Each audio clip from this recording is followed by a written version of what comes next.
Lord of Spring Break, Eric. And I just want to say to you and all of yours, Spring Break.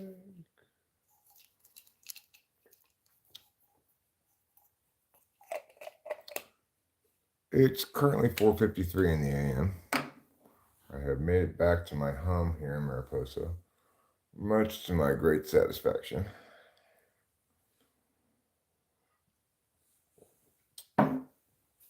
I left pretty much 11 hours on the nose before I returned. So, that's a bit of a jaunt.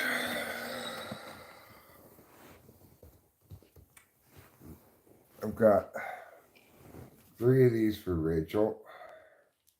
I'll have 3 more for me tomorrow. I can write at the current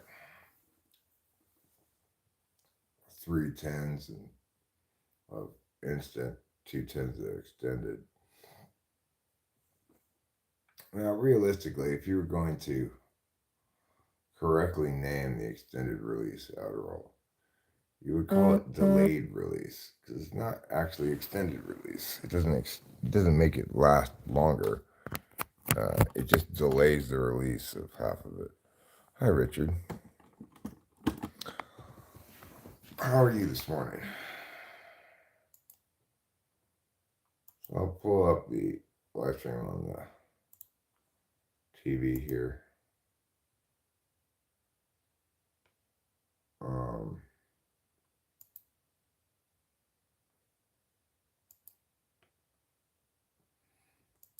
I was thinking when I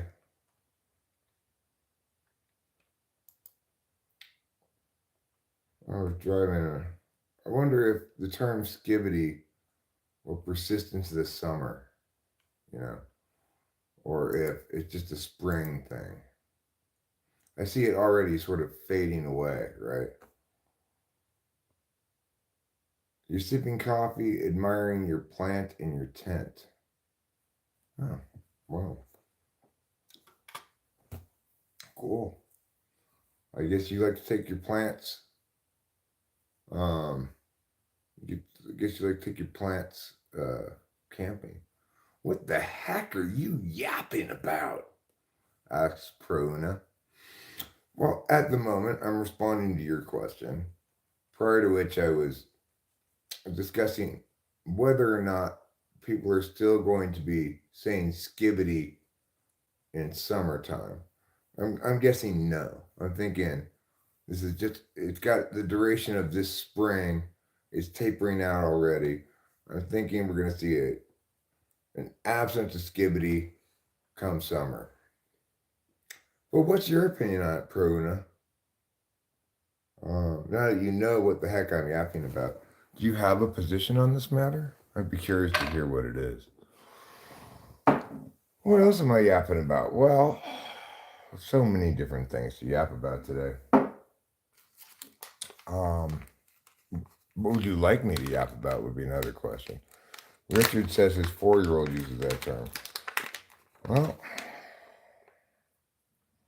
your 4-year-old and a lot of adults as well, apparently. Are you a professional skibidi analyzer? Wow. Well, then I would obviously be very interested in hearing your perspective. I say, I don't think it's going to persist in the summer, Boba. I think maybe bombaclats will persist in the summer. Maybe Riz, maybe the Rizzler, maybe Phantom Tax, but I don't think Skibidi is going to persist all the way into summer.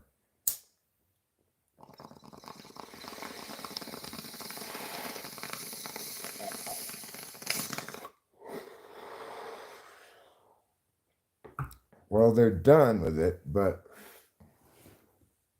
the ground's still opened up because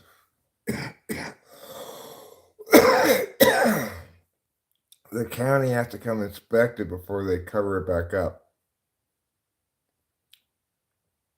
My perspective is that Skibidi is a new wave of fired blasts from the heavens.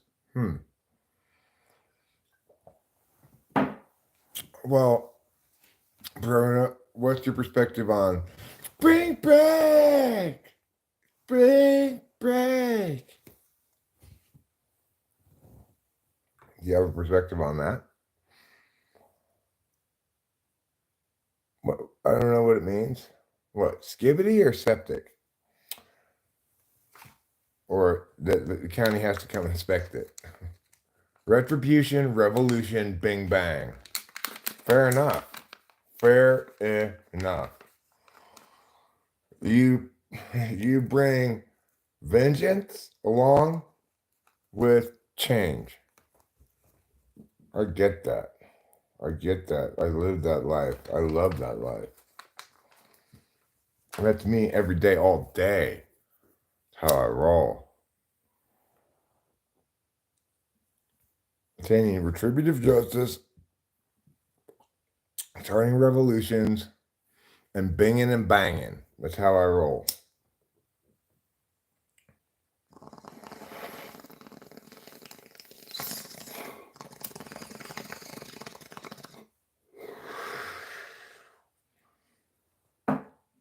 Fire blasting off. All right, cool. Well, thanks, Verona. You have a great day too. I want you to take that spirit forward throughout the day as well. You and I together, though not talking to each other or anything, but secretly together, we're both blasting off. Did I go to sleep? You mean while I was driving home?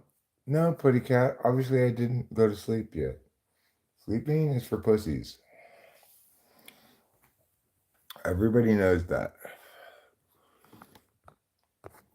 So, what chores are on the agenda for today? Number one chore on the agenda is I gotta poop.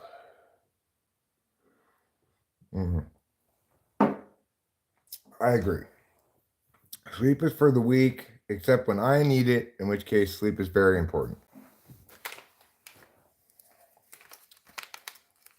Oh, no. I just got home like 15 minutes ago. I just got home. It was a full 11-hour trip. I left at 5:45 in the evening yesterday. I got home at 4:45 in the morning this morning. So that was just like 15 minutes ago. It's only funny when I do it. When you do it, it's annoying. Yes, exactly. Exactly.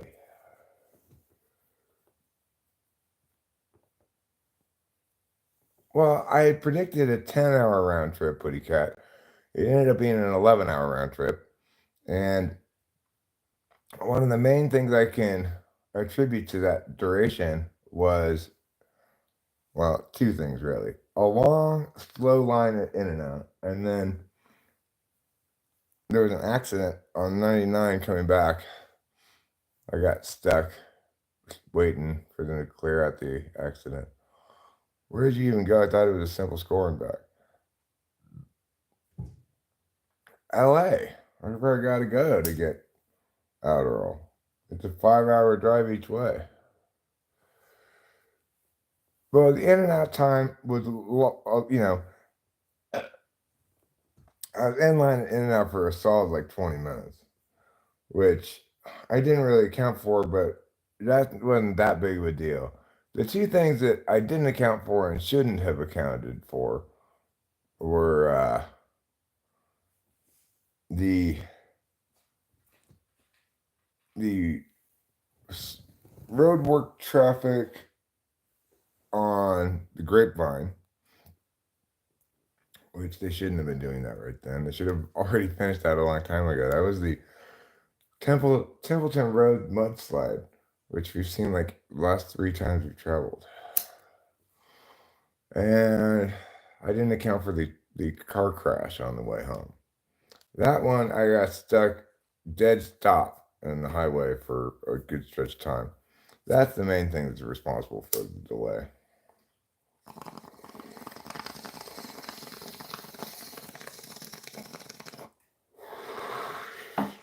But I might have been a little over optimistic.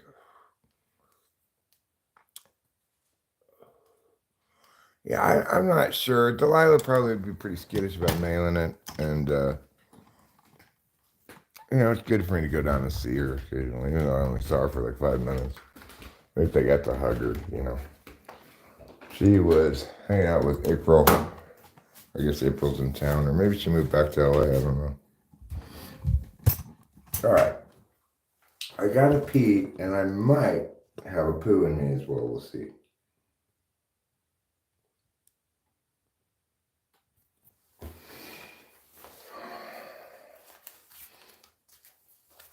So where's Rachel? I'm assuming she's upstairs in bed, but she might be downstairs in bed. If she's downstairs in bed, then what do you think about the odds of Iran attacking Israel?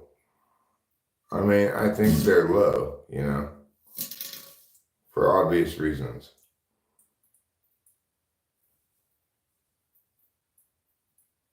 Israel has Iran outmuscled by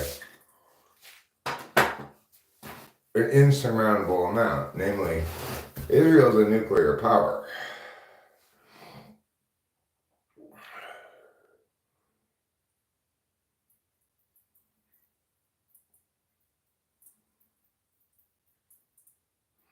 Well, I know not everybody enjoys coming with me to go poo, but the important thing is I enjoy having you with me.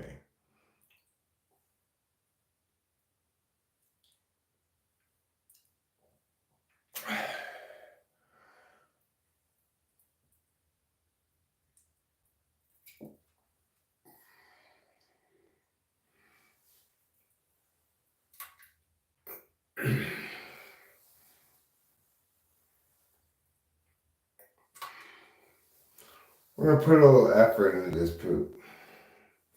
When I first sat down, I emitted a good amount of gas, but no poops. However, in keeping with the spirit of poop when you can, humanity's most universalized rule, I'm going to try to make when you can right now.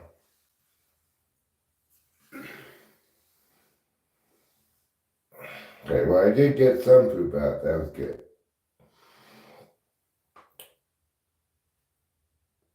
I feel like I probably have more poop in me still. But probably not going to squeeze any more out right this second.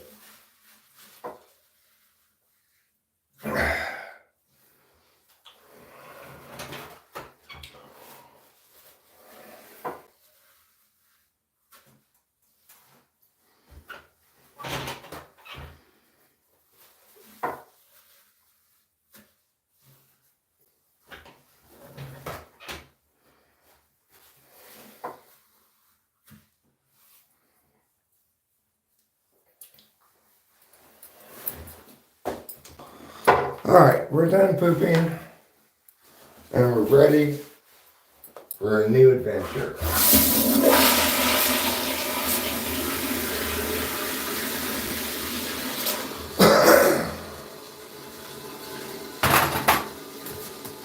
So, that's some progress that was good for us. We've accomplished more in a single minute than most of humanity has in millennia.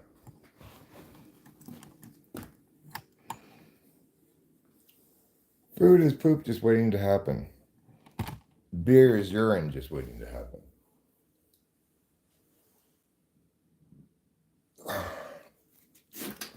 Fortunately, it's not the other way around. That would be gross.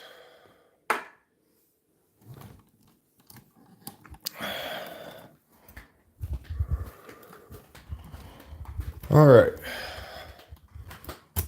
Now I'm going to wash my hands.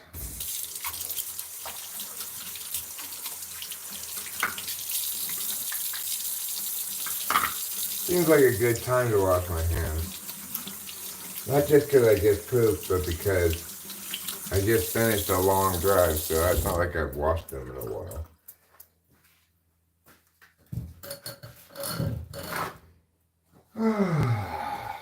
It's pretty chilly in here. I would guess it's about 65 or so. But let's take a gander and see.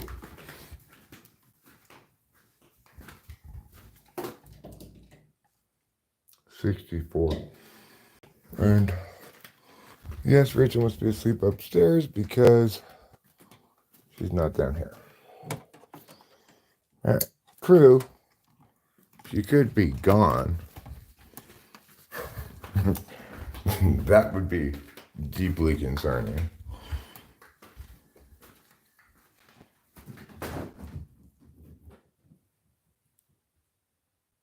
But I'm going to assume that she's not gone. And that she's sleeping soundly upstairs. Yeah, I don't like that texturing personally, but you know, this house was built in 2000. It was probably how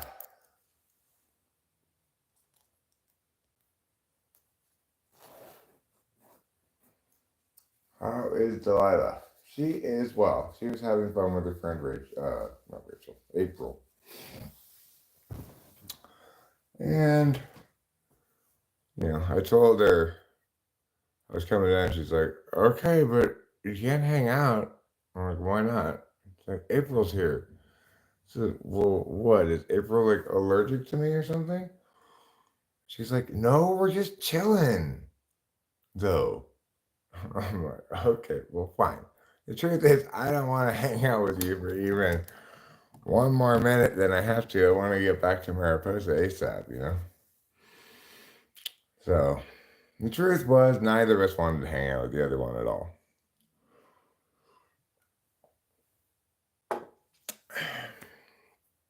Not because we don't like each other, it's because we both have our own lives, you know?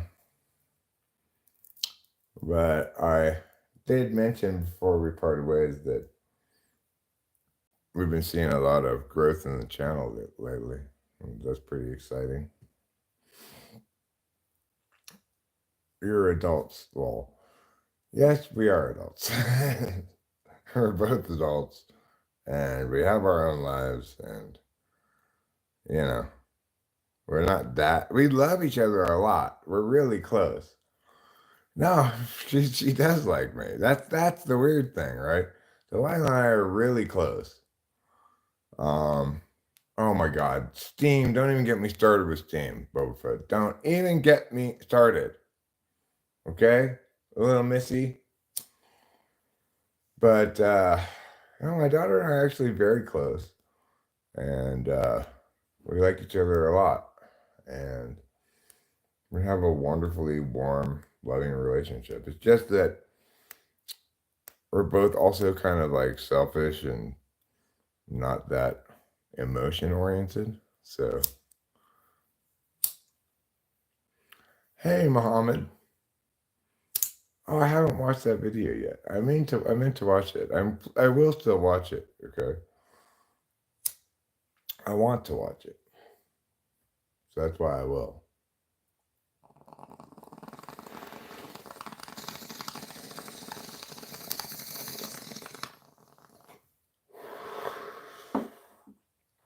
Well, I went to two different gas stations. I went to a gas station, the Valero here on the way out in Awani.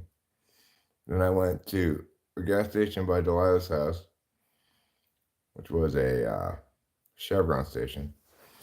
And then on the way back up, I hit the same Awani gas station again. So in Awani, it was somewhere between $5 and $6 a gallon. In LA, I think it was maybe a little closer to 6 or maybe over 6. Yeah, I'm a cool dad. But mostly, it's like Delilah and I were very similar. even though she's an ESTP and I'm an ENTP, we're very similar. Uh, I did see one or two.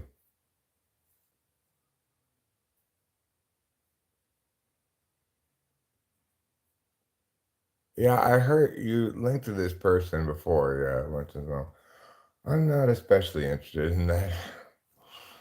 Yeah, you might think, oh, Eric likes to sing about poo, so he must be interested in this. Well, I sing about poo when I'm pooing, right?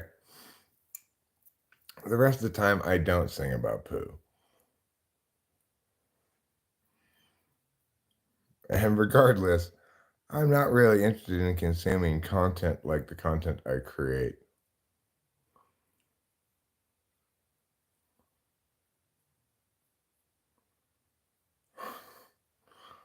I don't think anybody destroyed San Francisco on purpose, Putty Cat. I think there were a lot of ill-advised, paradigms, policies, etc., that resulted in this. And I don't think it's exclusively uh, the fault of cities on the West Coast. It's a lot of blame needs to be laid at the feet of the Supreme Court for their ruling, which precluded municipalities from removing people from the public space unless they have quote unquote somewhere for them to go.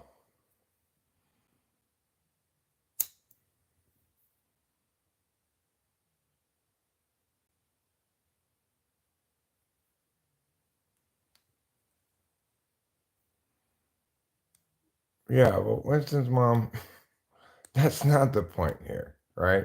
That's not the point. I don't think that California cities are falling apart because California is so much worse at managing the state than, say, Alabama or something. I'm not making that claim. I think cities on the West Coast bear an unfair burden from that Supreme Court ruling, whereas cities that are, say, have really harsh winters do not.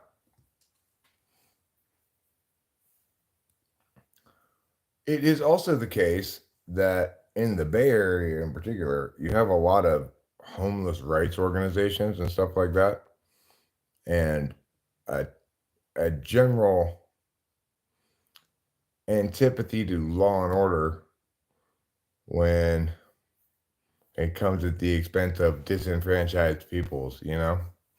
So San Francisco Bay Area, it was struggling before even that Supreme Court ruling.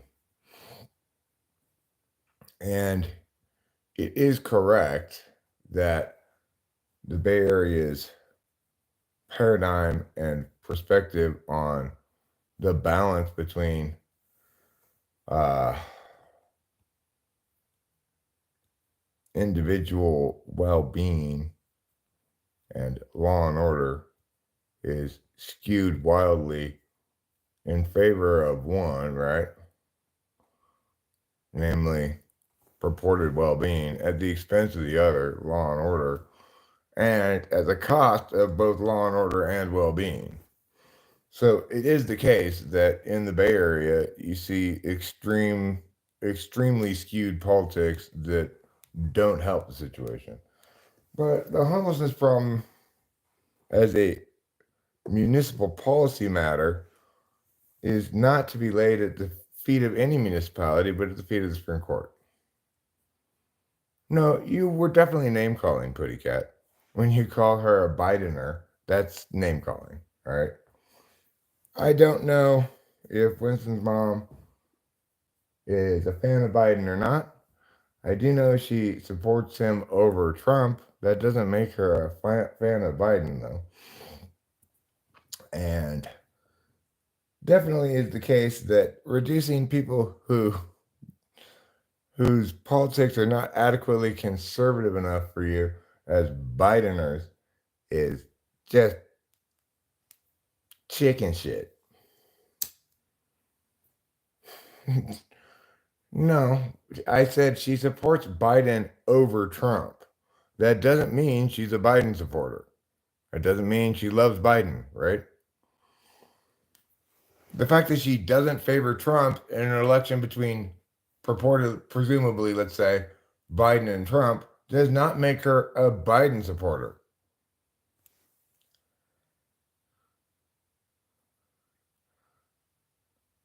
Pretty Cat's way smarter than Mr. Bobby.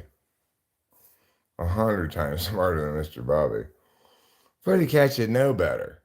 But Pretty Cat's a little bit dug into his partisan bullshit.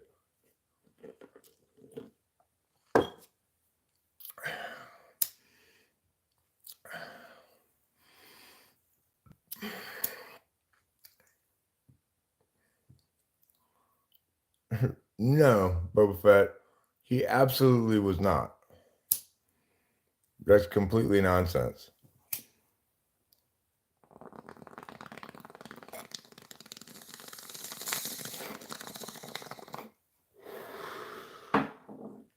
He was consistently, insistently, persistently idiotic about everything.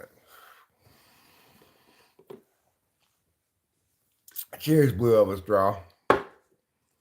I'm not worried about him. I mean,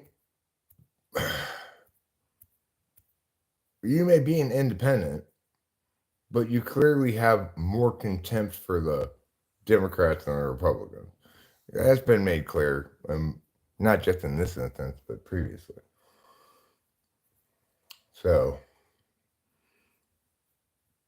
you may call yourself an independent, but I don't believe you distribute your scorn evenly.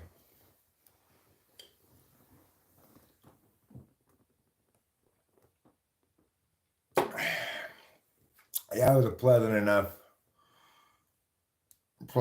drive. I think it's sad as well. I agree with you, Putty Cat. I think it's sad we have to choose from Biden and Trump, both of whom are terrible for a variety of reasons. I agree with you completely. And you know what? Maybe I rest a judgment here. Maybe you can defend calling Liston's mom a Bidener. And maybe I have insufficient data to draw conclusions regarding whether your scorn skews to one side or the other enough to justify my making that claim. I'm going to concede all the foregoing right now. Okay? I concede all the foregoing, Putty Cat. So, but since you wanted to concede that you have more scorn on the Democrats than the Republicans, then I guess my intuition was right. Even though I couldn't justify the claim at the time, now apparently I can. So I guess we'll just have to say Eric had to learn something today. Eric had something important to learn. And that's okay. You know what? Eric gets to learn too. That's not what frame walking means. Frame walking is something you do to somebody else like this, So, did you mean to take my macaroni and cheese or was it unintentional? The correct answer might be, I didn't take your macaroni and cheese, dumbass. Or people will be like, I didn't do it on purpose. Well, then you did it unintentionally, huh? I mean, that's getting framework. It's a sad thing that happens to idiots.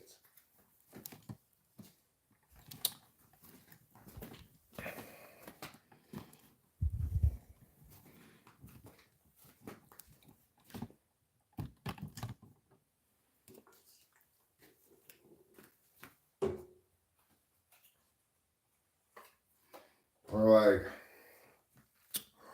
okay, so you oppose my advocacy because you don't believe it's going to have these positive impacts, right? No, I oppose your advocacy because it's illegitimate. Don't try to put words in my mouth, you fuck. Right? That's frame walking.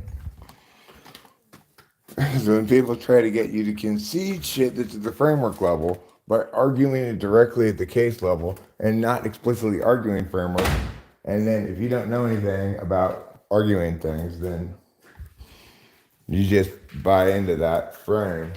You just accept it, you know? And you start arguing case level shit under that frame.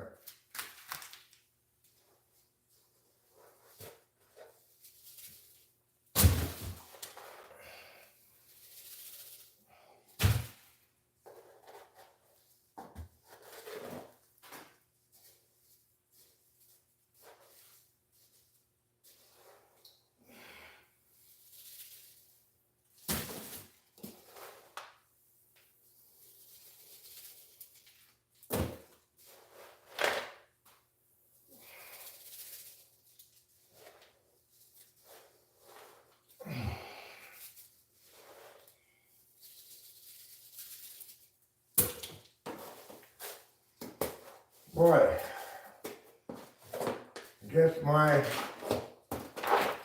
departure from the house must have been a powerful laxative to the kitties. There's a lot of shit to clean up. Hi, Trouble. Did I not bring any beverage with me? Well, that won't do. I need a beverage.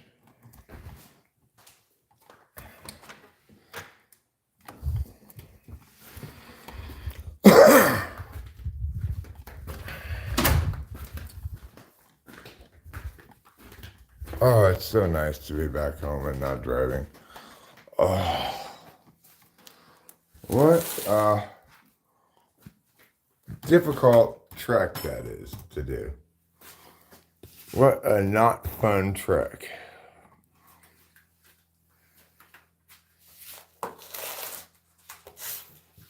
I need to put these things in the garage. Oh, but I came in here to get a drink.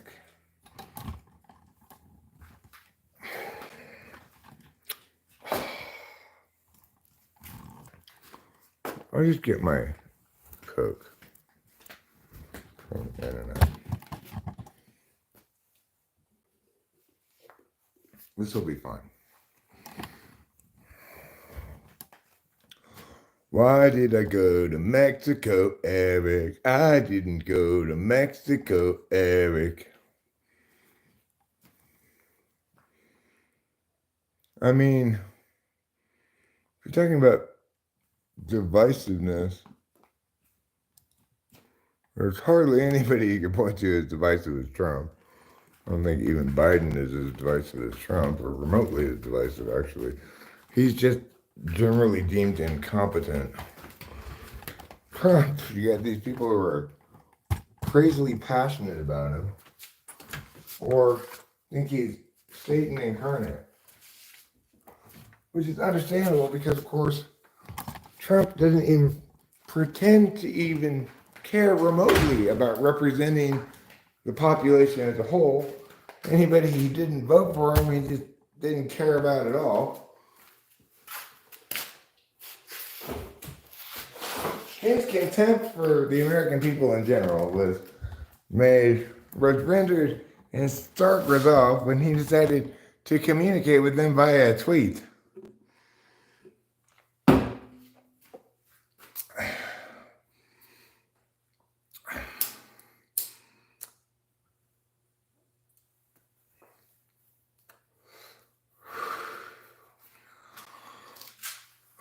So I don't know. I hate Trump more than Biden, but I hate them both. And I'm not sure that Biden's a better choice, right?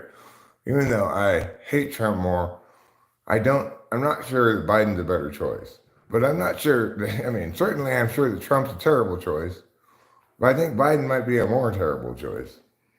Because at least I don't think, well, and who knows what would happen in the second term, but I don't think Putin invaded Ukraine until Trump was out of office on purpose. And he knew Biden is weak as fuck.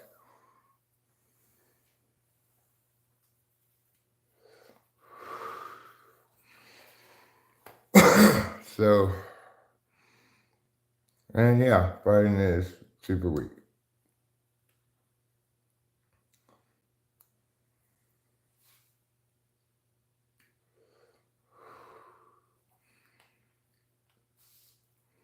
Nobody's going to take a line in the sand threat by the Biden administration seriously.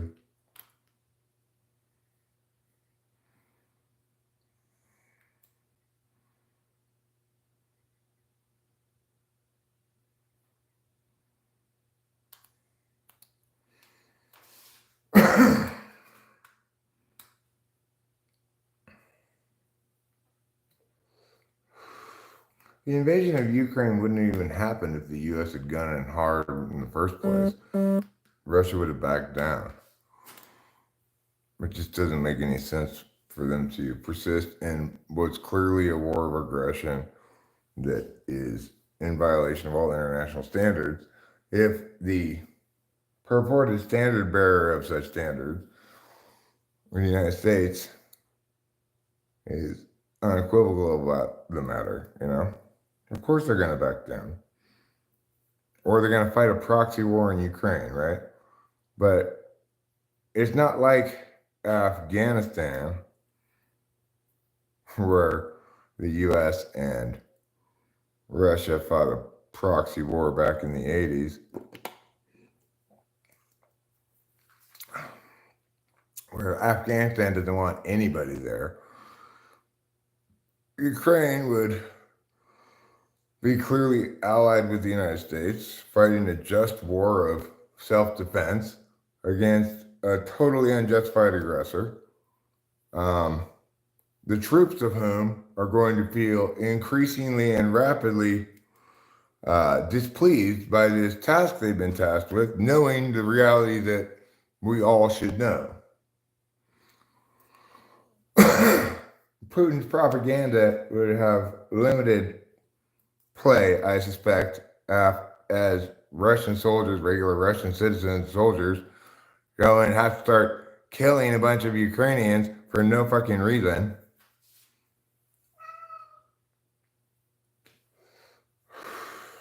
When they face the U.S. opposition, right? It's like one thing if they got to just kind of drop bombs from a distance and kind of just wish they hadn't had to do that. It's another thing when they got to face the full might and force of the U.S. military in the process.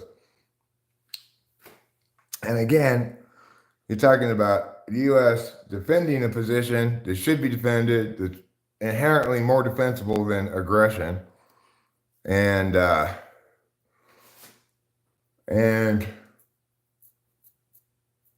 you know, checking Putin when he should have been checked.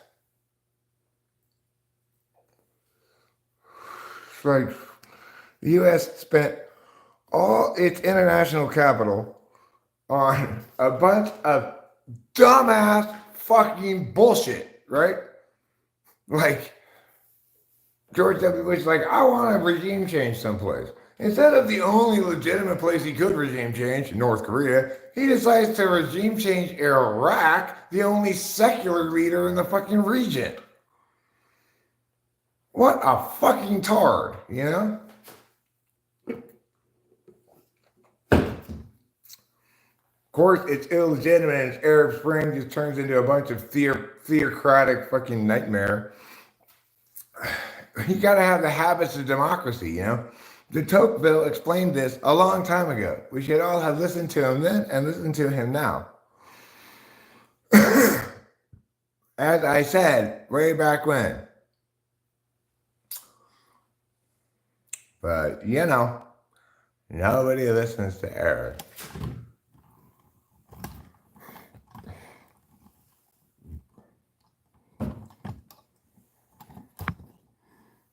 Until it's too late. And then they're like, well, what do you think, Eric? I told you when it mattered. Now it's too late. You want to know what I think? I think it's too late. You should have listened to me when I told you you needed to listen to me. World. President whoever, swipe number 4, all of those people. You listen to me.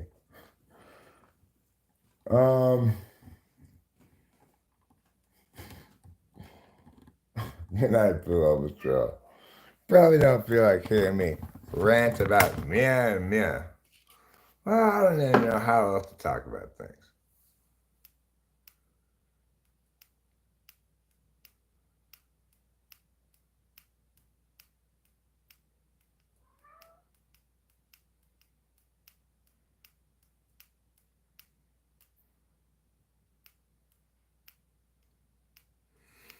My mouth is so sore that if I tried to blow a balloon, my teeth would fall out and break.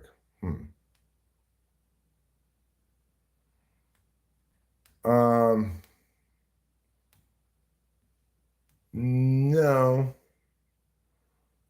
I don't think so, Putty Cat. I'm pretty sure Luhansk and Donetsk. Well, you know what? That might have been in the Obama administration. That might have started in the Obama administration, but I don't think so because I think there was a steady increase in war efforts from the outset of that. I think it was at the beginning of was it the beginning of the Biden administration? Let me see.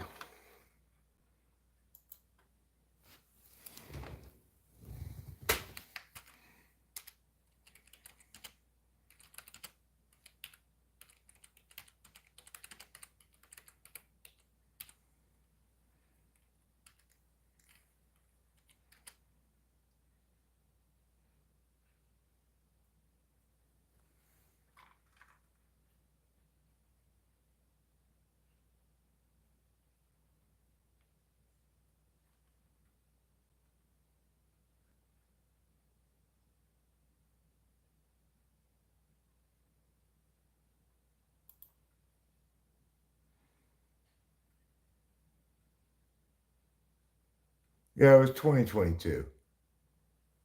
It was 2022.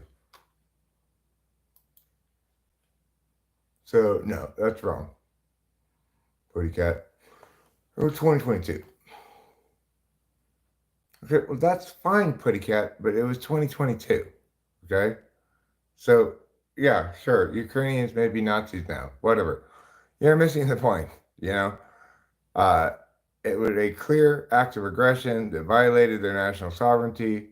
We agreed to protect them, right? When we took their nuclear weapons. No, it was 2022. I just looked it up.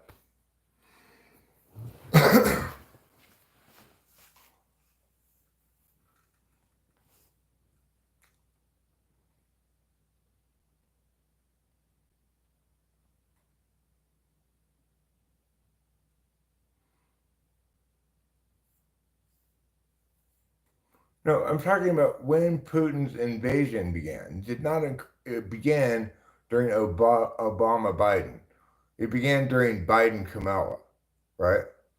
It did not begin during Obama Biden.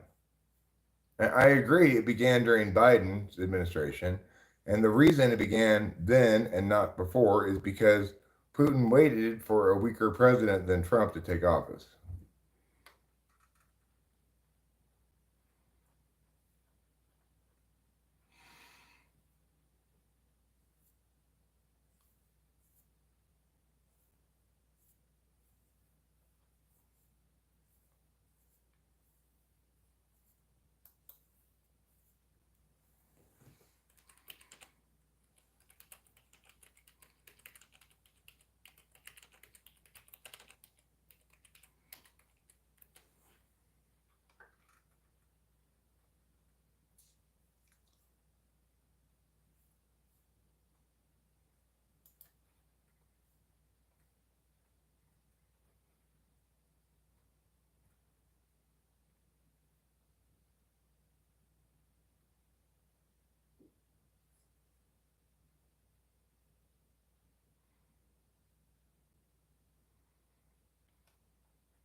Well, looks like you're right.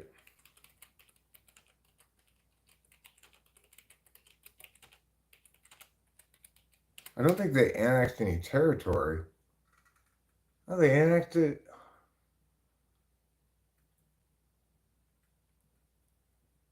Huh.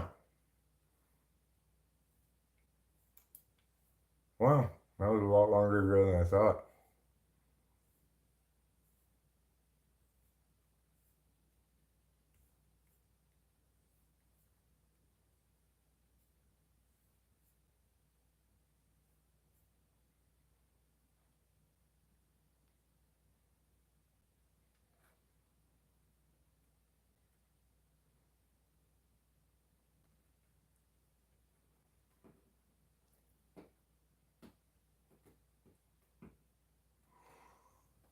So yeah, you're right. I guess that's we debated that topic way back then in 2014. That's like 10 years ago. Let me look at this. I gotta figure out if we really debated that 10 years ago.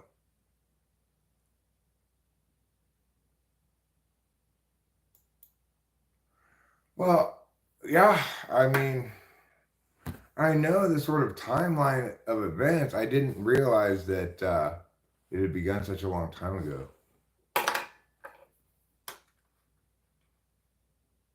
Well, I mean, that just hammers home the point that Putin waited for a weak president to come back in.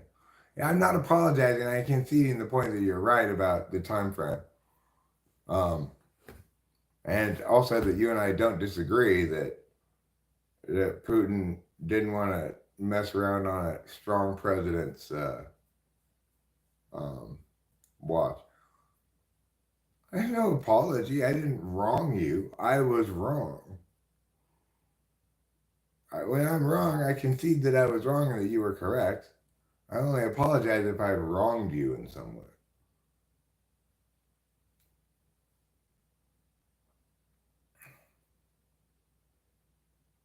Would it be considered treason to make loud sounds around Biden? Maybe. I'm not sure. So,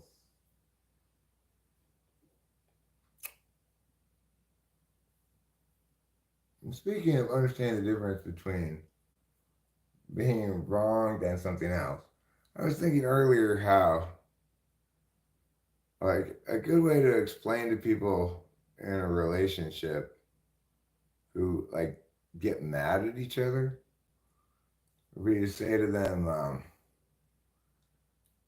you need to understand the difference between somebody wronging you and somebody failing to meet your expectations. I think that's where a lot of people in life, in relationships, get angry, is when their partner fails to meet their expectations, but they don't take into account whether they've been wronged in any way. You don't really have any reason to be angry unless you've been wronged.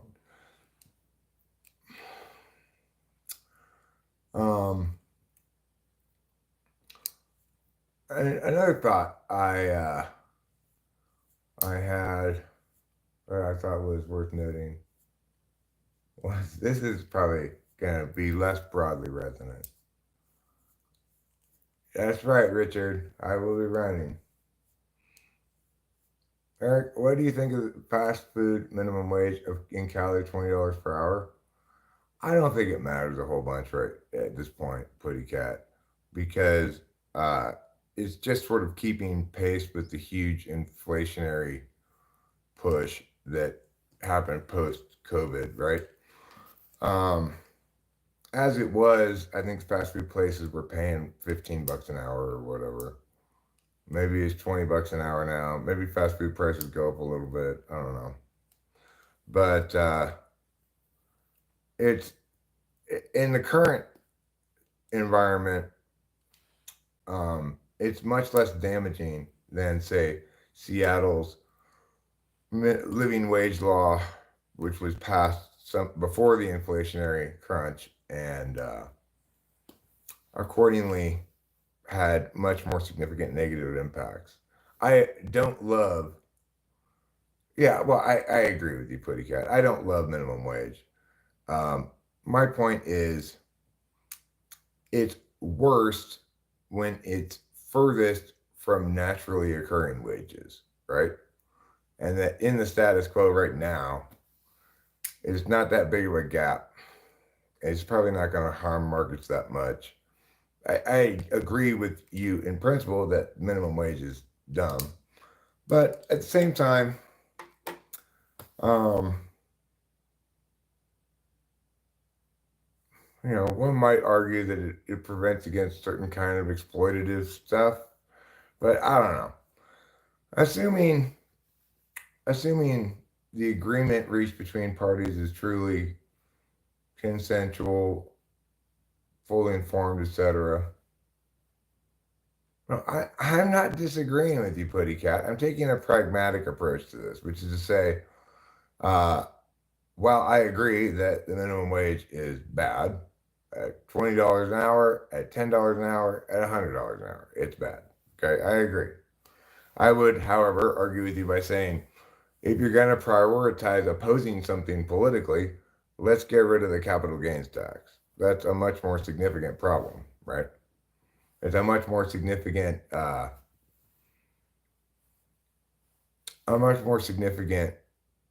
barrier to upward mobility, economic growth, etc.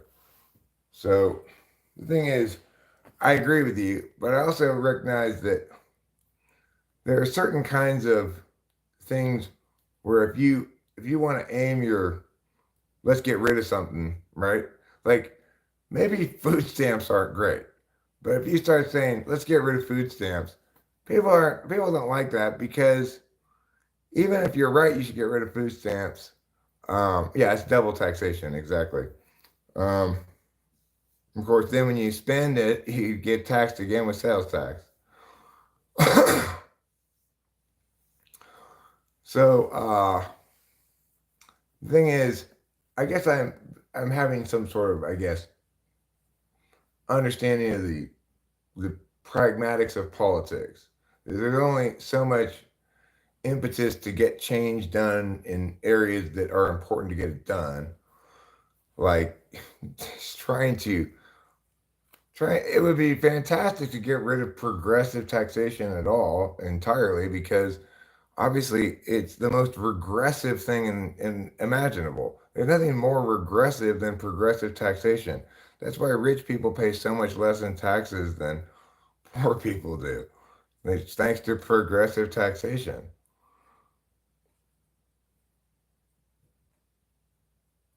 Oh yeah, I mean there's no doubt about that. Federal overreach is outrageous. The tax code is a impossibly convoluted nightmare that only not even a mother could love.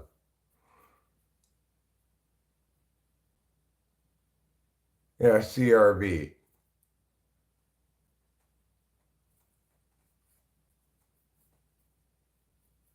I mean, I agree with you there too, Putty Cat. I think we should replace. You and I are very much in agreement about all kinds of shit. I think we should replace all the existing taxation with only a sales tax and just increase it to whatever it needs to be.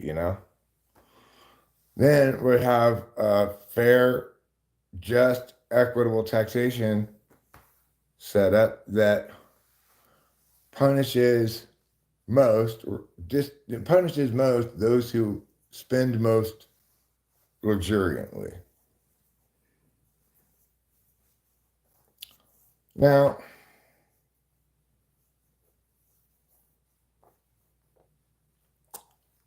we're not having any tea party. Okay. I would love to see all the taxes replaced with the sales tax. There's no reason why we couldn't do it that way. We could even no matter how many taxes you wanted to generate, right? It's like, well, I don't want to lose a cent of tax revenue. Fine, then hike up the sales tax that high so you get the revenue you want. But at least that would be fair, just, and equitable. Unlike the ridiculous nonsense that passes for a tax law in the United States. Well, it's kind of chilly out here. Guess that storm really is coming.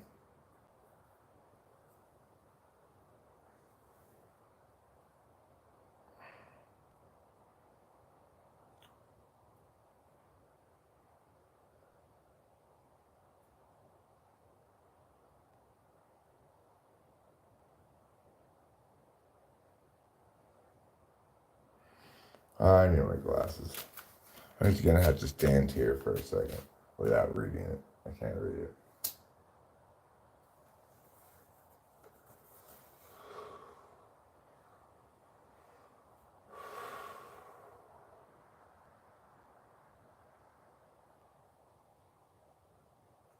So yeah, it's pretty chilly, hillbilly.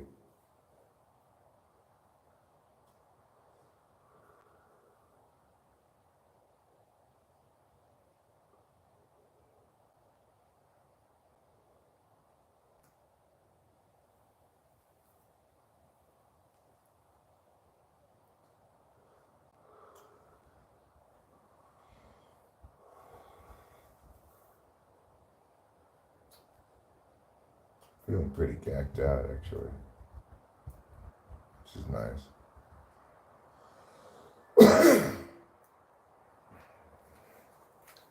It feels pretty juicy, you know.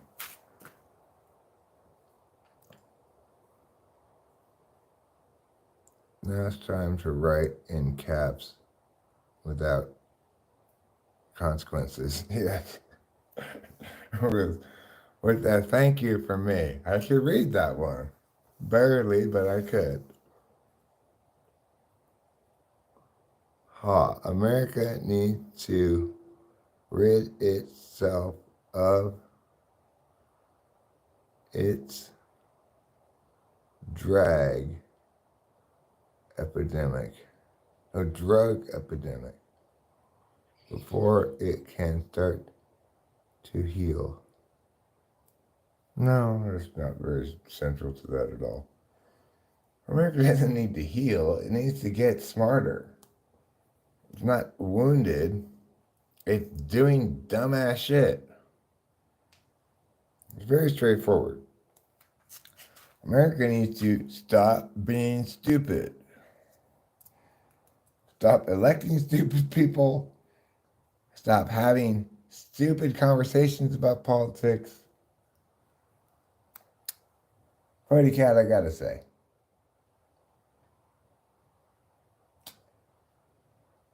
I underestimated your wisdom and correctness.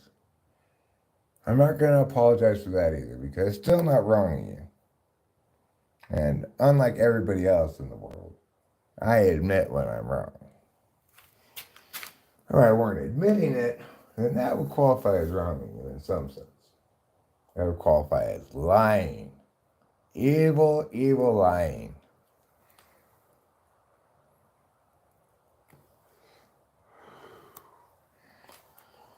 So, you know, Pretty Cat, I gotta say though, you can't blame me for underestimating your correctness with all those asinine questions you ask me all the time.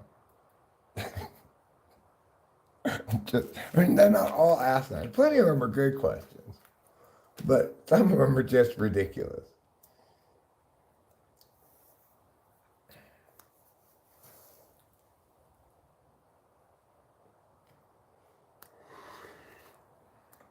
Asking when me and Rachel are going to arm wrestle, for example.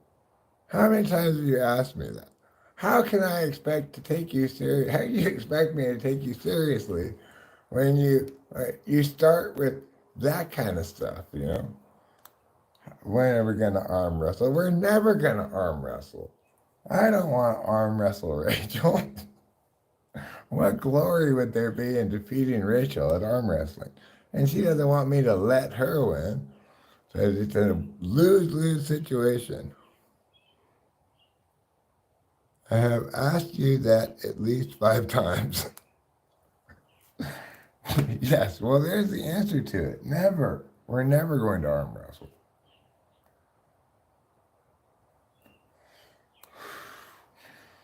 How do you expect me to take you seriously when you spend days on end calling me Baldy.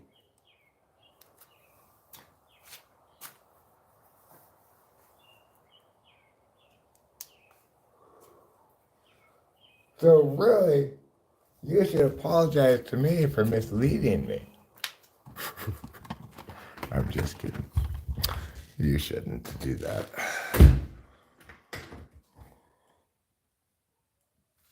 It's like looking in the mirror and asking ridiculous questions, except somebody other than yourself answers. That's the difference between looking in the mirror. I called myself Baldy. Well, I guess if the boot fits, oh, that's fine. I really don't care. I mean, I genuinely couldn't care any less. But I do get Winston's mom's point, so I appreciate your acquiescence to that.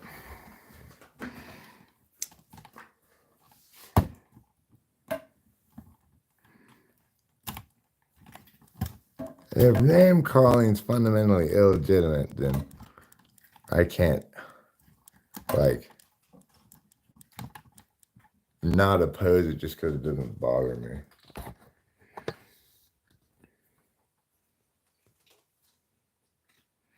That would be unprincipled.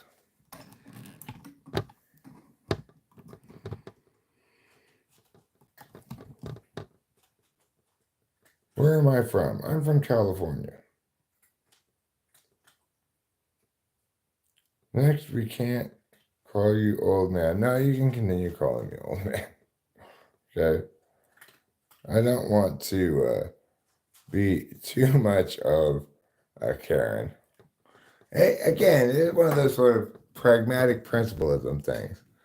I agree with the principle.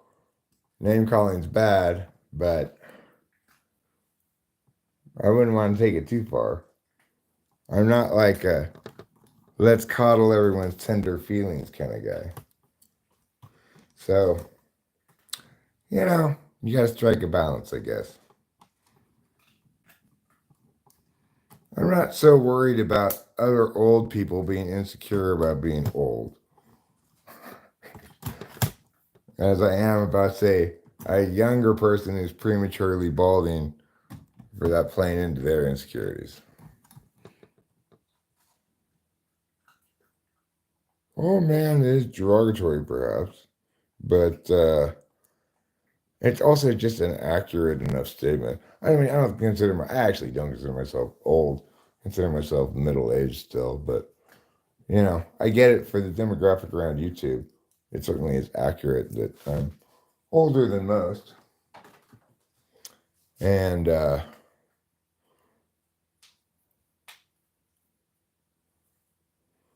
don't know.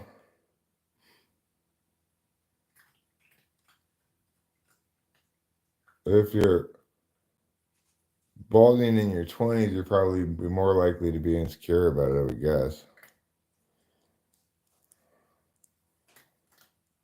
I'm not old, I'm your elder. Oh. Well, I believe in meritocracy. I don't believe in getting credit for my age or getting shit for my age, you know? I believe in being judged on my merits.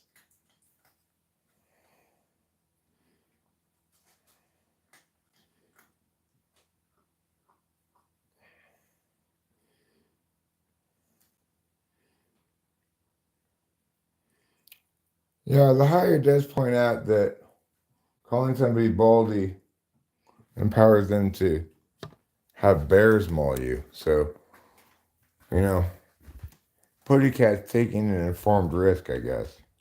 He's assuming because I'm such a good guy, I'm not going to utilize this power to to um, to maul you.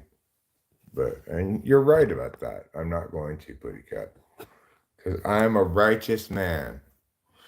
And accordingly, unlike Elijah from the Bible or Elijah or whatever his name was, I'm not going to have bears maul people who call me Baldy.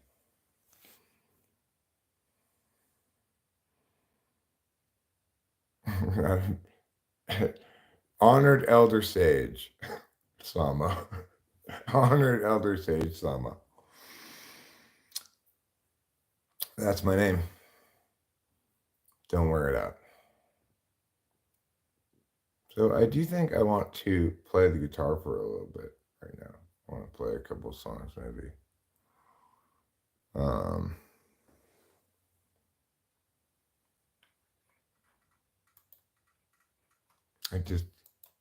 I'm feeling gacked out. I just want to play the guitar.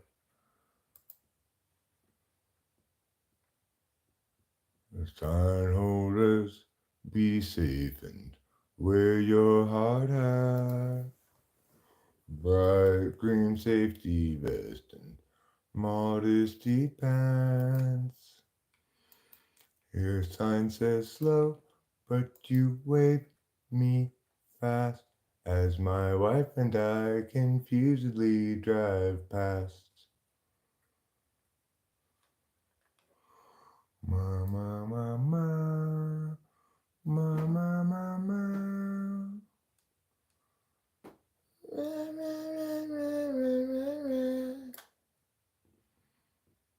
Okay, there. Now I'm gonna play this song. I'm gonna play it, and you are going to love it. If you don't, you get your money back.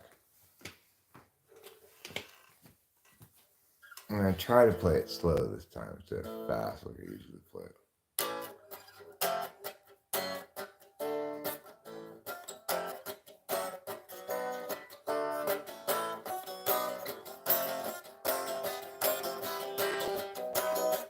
Santa Ana's from the east are blowing, driving on this mountain fire. So Grant and Atlanta had best be going. They had cut it down to the wire, and everywhere apocalypse hung heavy. The truck was piling up with bass. Atlanta got the dogs in the Chevy, and Grant counted out their petty cash. If times are ending, then time is bending. Flames raining down from the sky. While the dogs knocked out with Grant excited, Atlanta stays awake to cry. 120 out but Labor Day, and that means cooking meat outdoors. Guy got distracted and fire got away. Now from Bradford to Arcadia they curse his name. Fire chased them west and down the incline until they reached the foothills below. They found a room key for the night online. At least now they had someplace to go. Tomorrow they'd evaluate their options now that their life had burned away. Atlanta's sister has a place in Laughlin. Wasn't really any more to say. If times are ending, then time is bending. Flames rain down from the sky. While the dogs knocked out with Grant exhausted, Atlanta stays awake to cry. While the dogs knocked out with Grant exhausted, Atlanta stays awake to cry. What are you doing, Trouble? Leave my shoe alone. Hey, kitty. Leave my shoe alone. All in all, it's just another shoe in the wall. We don't need no education. We don't need no thought control. Hey, teacher, leave them kids alone.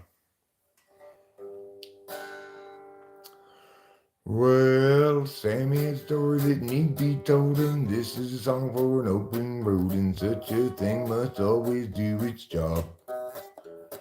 She married up Jeb and turned 19, 4 years in and 3 kids weaned, weary now and questioning the path. Agency outpaces discretion, locking in our courses, way too young. The urgency converted, really just depression. making sure those underneath them always wrong. Grab get 25 bourbon fun and likewise to get 21 and so forth well up into middle age. Well, once it seemed to set him free became his whole identity. Now Doug's about another drunken rage. Agency outpaces discretion, locking in our courses way too young. The urgency conferred is really just depression. Offer you incentives, but they haven't got a thing that's fun. Everybody's panicked about the kids. Lock 'em up with extra dexedrine. Mathematics to produce success or impose more unjust duress. Agency outpaces discretion, locking in our courses way too young. The urgency conferred is really just depression, making sure those underneath them always mourn. Without consent, it's really just depression. By parasites surviving on their wages earned by lying, while they feed their fear of dying. Yeah, let's feed upon the futures of the young.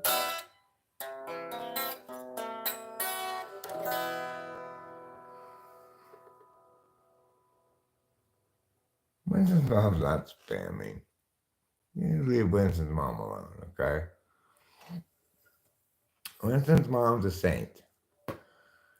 Don't give Winston's mom any shit.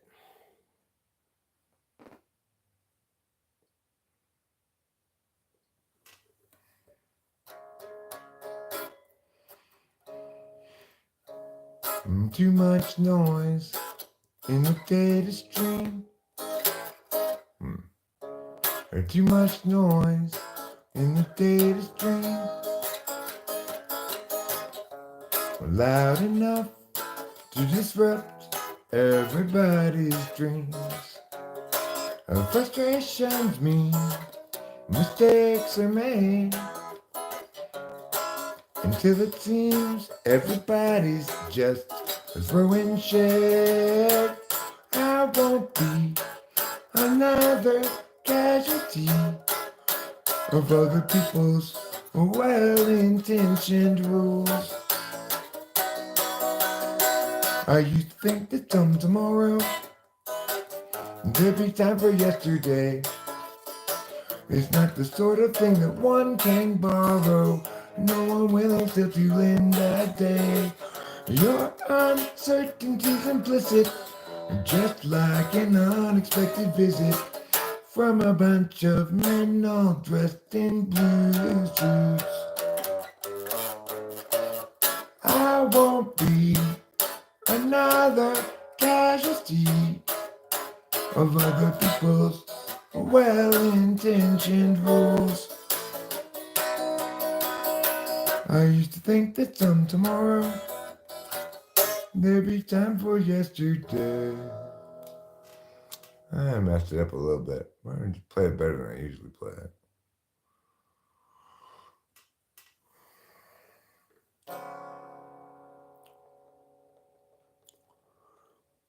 Well, Gerald has a thought. Gerald has a lot. Gerald has a plot to get the margarine tater tots. He's got a good idea for a name-changing business. Thinking now about what to call Christmas when they hire his firm to change that name. Gerald always thought there'd be chance enough to return to the work I left rough. He'd get back to it eventually, but his visions pile up and his plans would interrupt all the work that started off so hopefully. Now his mind is back on his business, thinking of changing factless to listless. So how all the people will shout his name.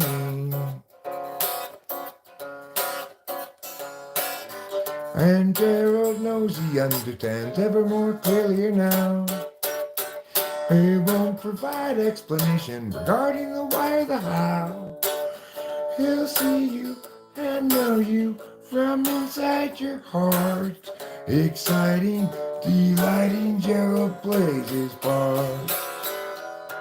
But Gerald still knew there's too much to do, and he had dropped time in the underview.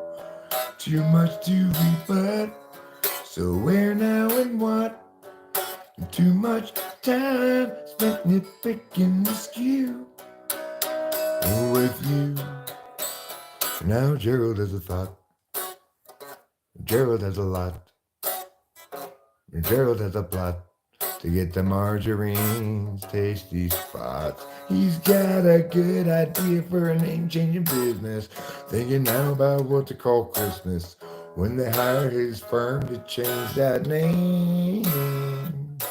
Now Gerald has a thought.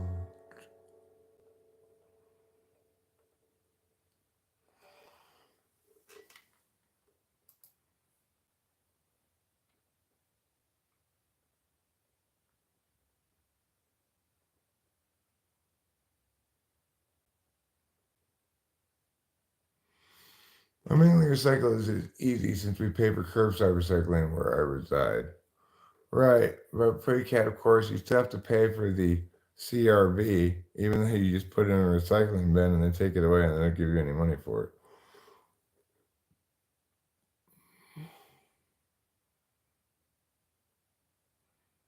Thanks, Pretty Cat. Or that's if you're in California, I guess.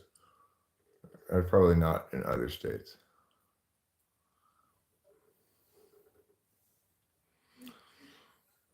But I'm not sure about that. Thank you, Pretty Cat. What's next? I'll play this song. If Jesus were people but absent of sin, he must then have struggled with regular men. And women, of course, when they too were present, disciples all warily eyeing the lesson. If people were Jesus, they'd know as they think, and everyone's work would be true. And feelings once spoken would sit where they sink, and we'd all know just what to do. But people aren't Jesus once they're betrayed. Easy believing forever is lost. Maybe naivete is not to be saved, but the wise pay a terrible cost. And the one you thought you knew acts like you never have met. The life you made for two has faded into regret. Oh, there's no one unshaken, we all have been shook. But being forsaken don't mean you're forsook. And though in the past we've been hung out to dry, we'll find them at last if we're willing to try. But people aren't Jesus once they're betrayed. Easy believing forever is lost. Maybe naivete is not to be saved, but the wise pay a terrible cost. Yeah, baby, naivete is not to be saved, but the wise pay a terrible cost. That's a good song. I didn't sing it very great or anything, but it's a good song. I'm really proud of that song. It's good songwriting.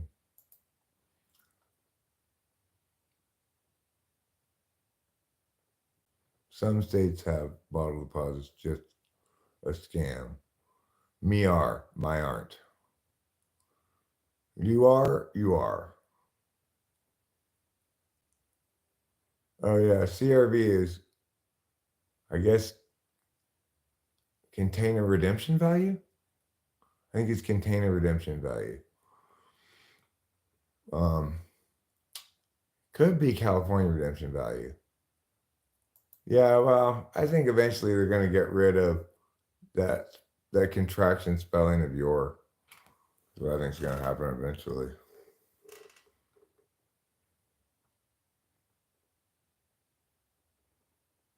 All right, here we go.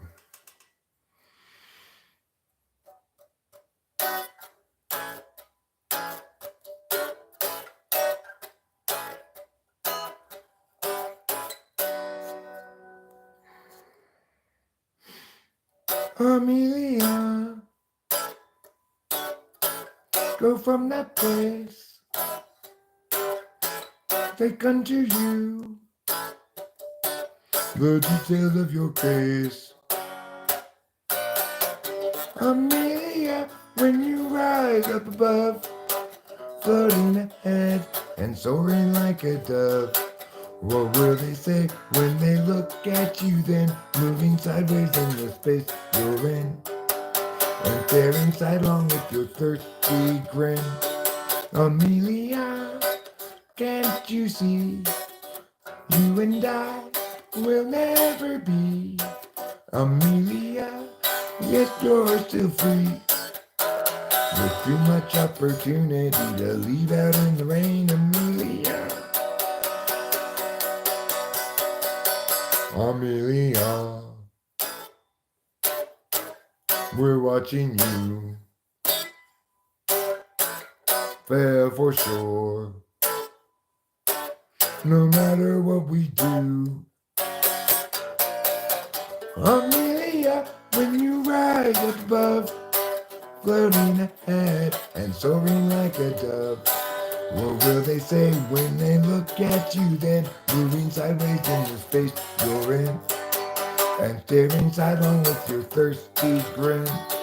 Amelia, can't you see? You and I will never be. Amelia, yet you're still free.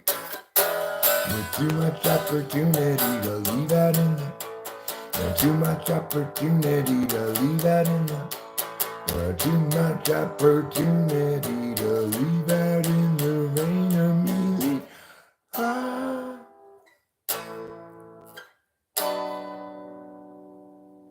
My voice is so shot to hell, it's unbelievable. It's just from talking and driving. That's how quickly it got shot to hell. I'm gonna play one more song and put on the guitar.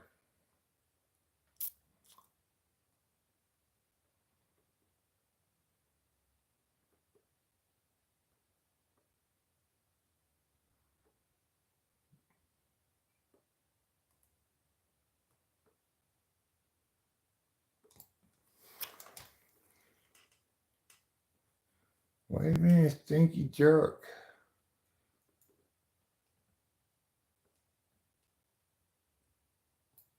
Oh God. Yeah, that's fine.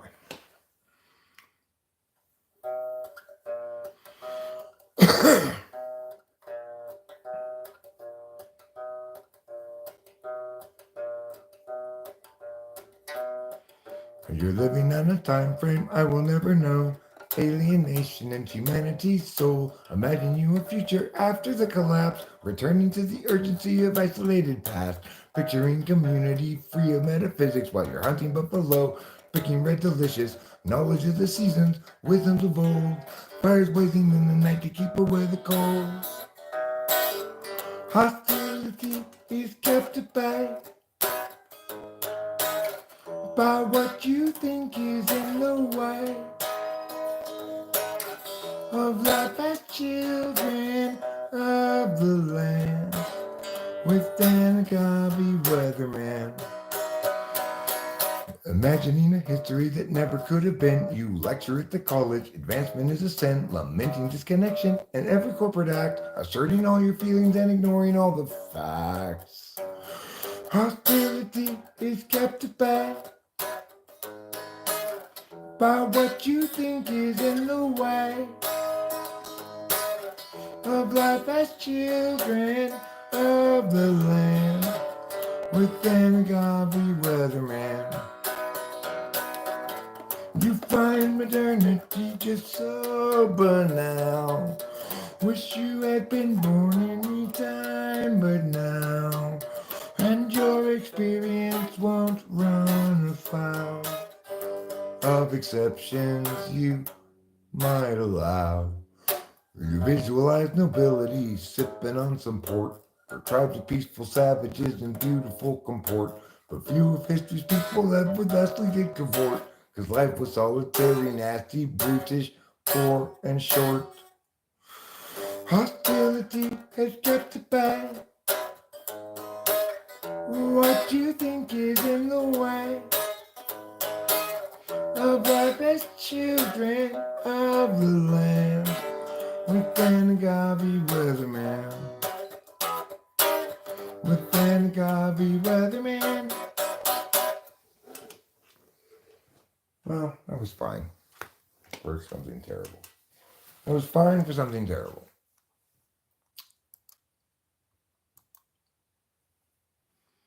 Michigan takes garbage from Canada. Ridiculous. Ridiculous. Why are we taking Canada's garbage? We should be the ones sending our garbage to other countries, not the other way around. Canada, I don't think should take our garbage, but give it to some place that's already shitty.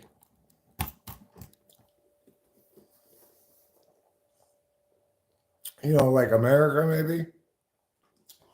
No, not like America. Canada has a lot of land and not a lot of people. USA has not a lot of land, but a lot of people. It's an income stream for Michigan. Fantastic.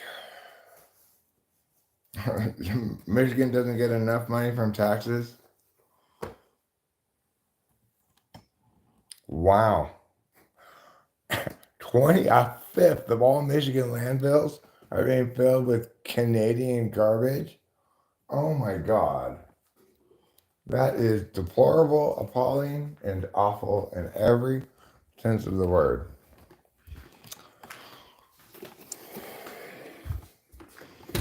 I had no idea that was the case. What kind of insanity is that? Let's buy another country's trash.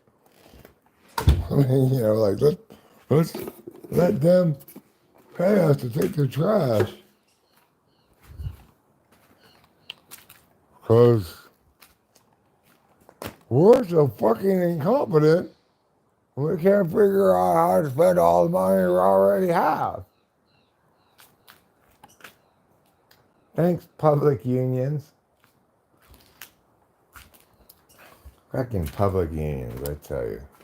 Whether they be law enforcement, teachers, or anything else, public unions are a disaster.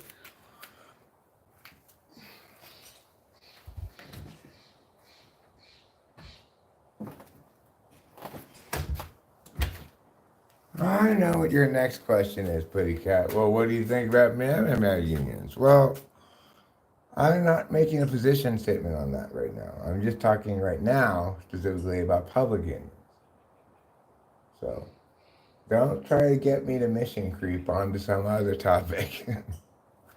My point is public unions are a freaking horrible nightmare catastrophe.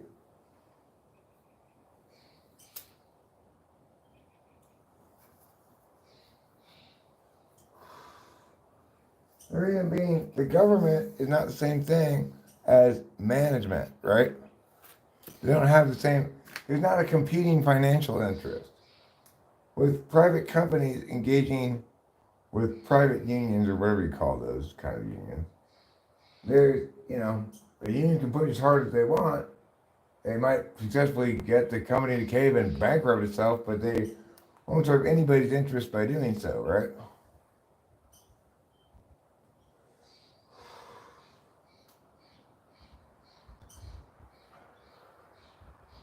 there are reasonable limits that are going to get enforced by the economics of things. Like the car unions, auto unions, may have gotten all they wanted from American car companies. American car companies just outsourced that work.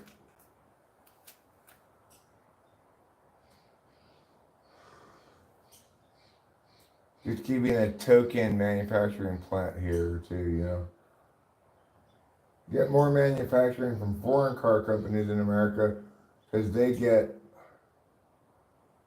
like, you get to avoid tariffs and stuff, you know.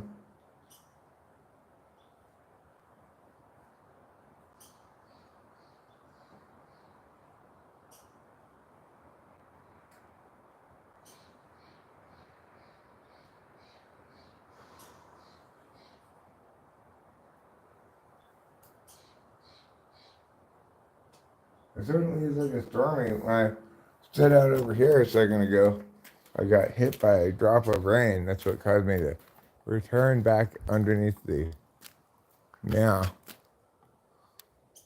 But it's looking very gray.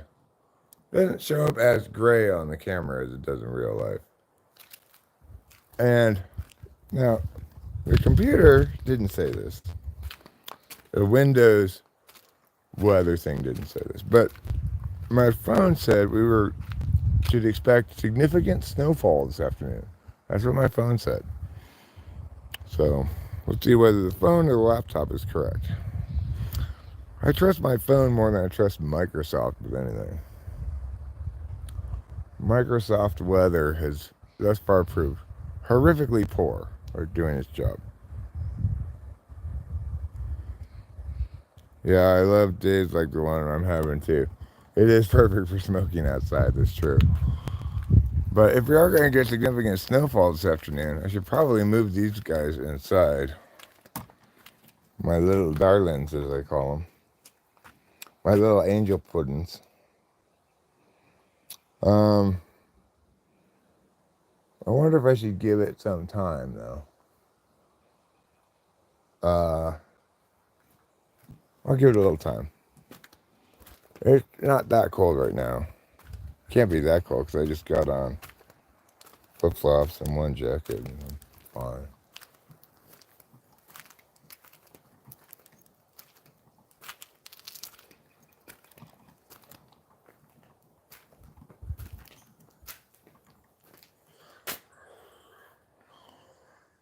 I'm fine like a line of raspberry wine.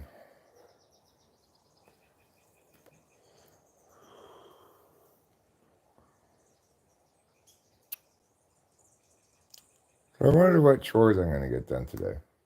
Pretty Cat usually asks me that, so it is a pretty significant question.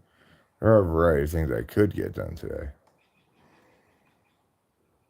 Pour a Himplo.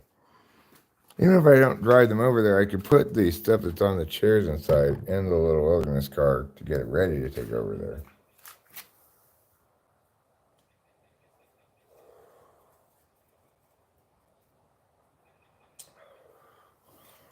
I might put one of these floor lamps in the master bedroom. So maybe I'll leave one of those here.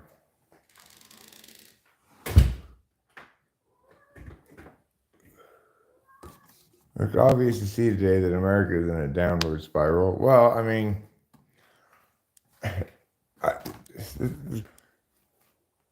definitely America's, in a lot of ways, appears like it's going to shit. But the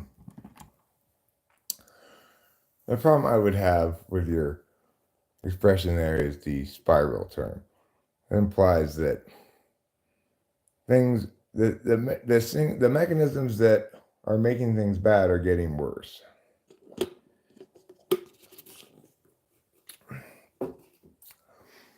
I don't necessarily agree with that. And I certainly don't agree that it can't be fixed.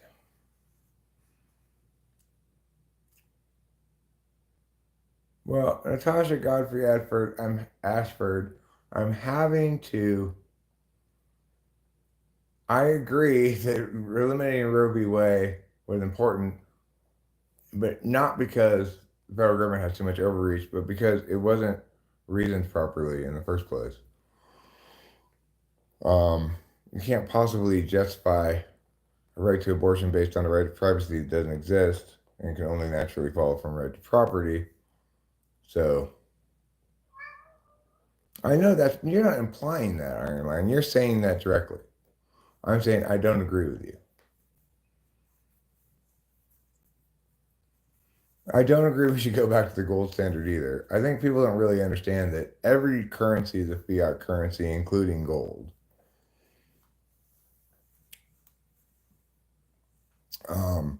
They think that because the scarcity of gold is not artificial, that somehow it's more real as a currency than Federal Reserve notes or yen or whatever else, you know.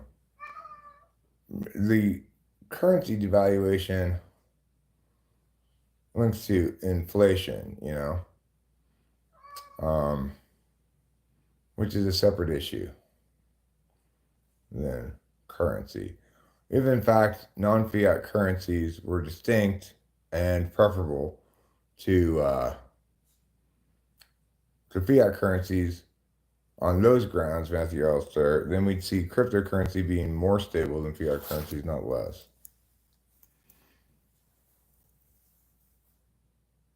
Well, of course, the Fed manipulates the currency. The problem isn't the problem I see with the Fed is this. It's pretty straightforward.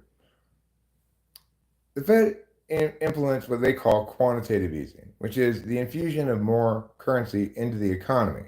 That infusion of more currency needs to keep pace with the addition of new wealth generated by people doing meaningful work within the country, right? So the question I have is why? No, that's not how currency is set at all. Currency isn't set. You're not thinking about it properly. Um, so, well, I agree with you, Natasha Godfrey Ashford, that probably um, gold will continue to appreciate, whereas currency will appreciate. I mean, currency will continue to depreciate.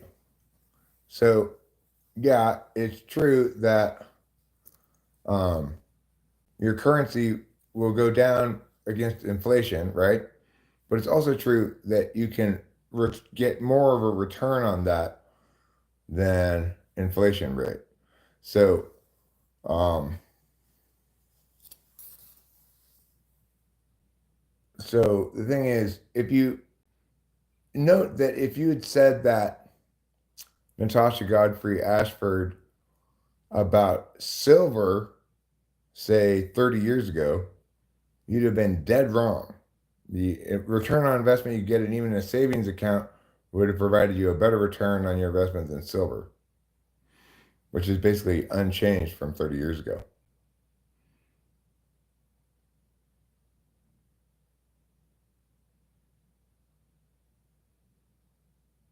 Well, yes, inflation harms currency, but you can get a return on on your savings or something with currency that you can't get with gold, right? You're relying on gold to appreciate in value. So, depending on your kind of investment, you have differing degrees of growth and different methodologies of growth. So, like, the reason we're having an income property is because it gives us both a likely appreciation of the property over time. It's probably going to go up in value, but it gives us a steady monthly income from it as well. So, in that regard, instead of having, say, $300,000 in currency, we have something that's worth $300,000 approximately, a little bit less, but and we get $2,000 a month. Now, let's say property values go way up and it appreciates in a year to $400,000. Well, that would be crazy, right? That would be a 25% return on investment or something like that. So that's probably not going to happen, but we'll get close to 10 in rent. So you got to think about money like that, right? Currency is something you can either save, like buy a CD or something, or something you can use to invest in a variety of possible investments, right? Be it stocks, be it real estate, be it crypto or whatever. Gold is one thing you can invest currency in.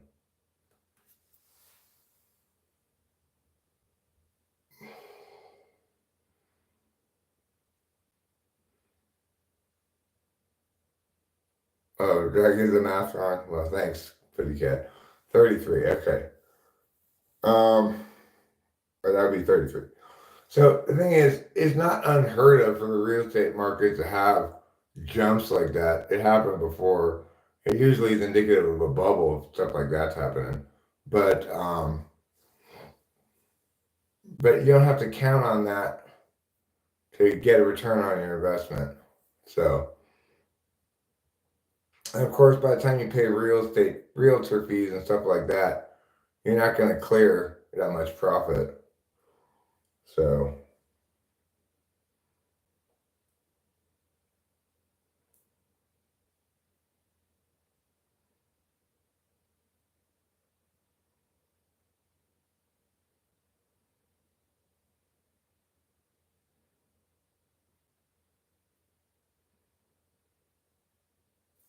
it's an interesting stuff to think about, you know.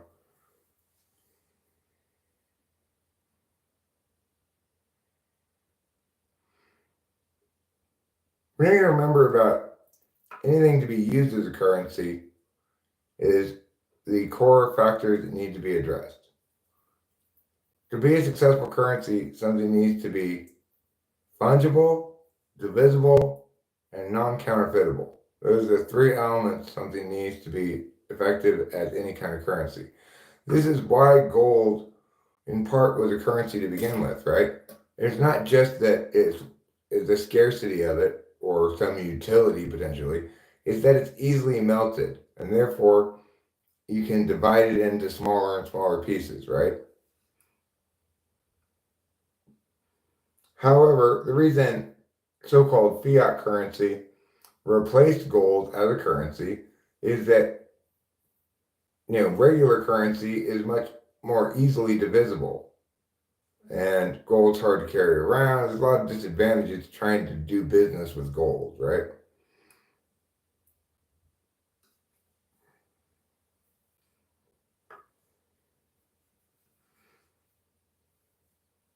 One advantage potentially articulatable regarding using gold as currency is that it would dramatically increase the price of silver because you need a shit ton of silver to make change.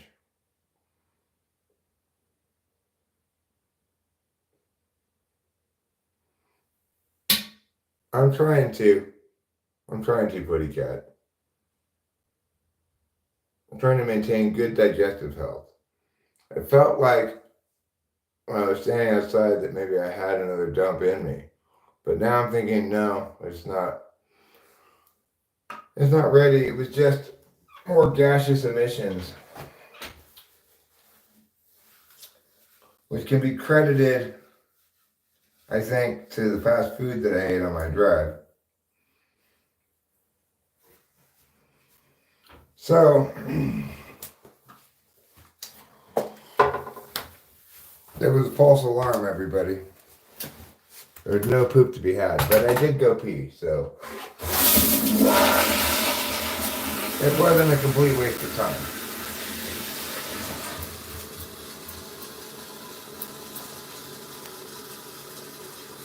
You'll be relieved to learn that it wasn't a complete waste of time.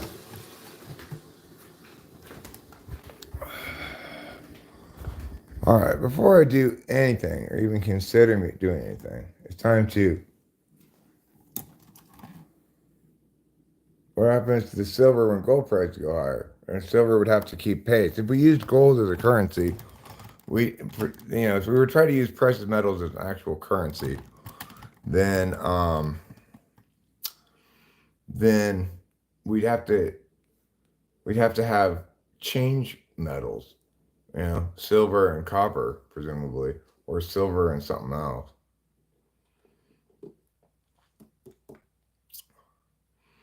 I'm not.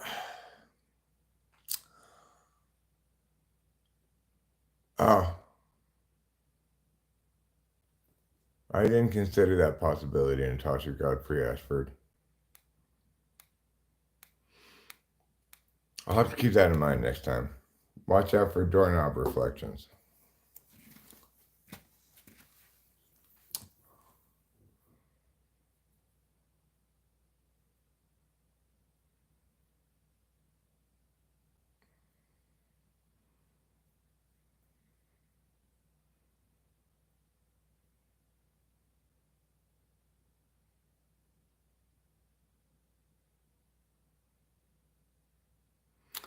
Oh, good. I'm glad you let me know. I'll keep that in mind in the future.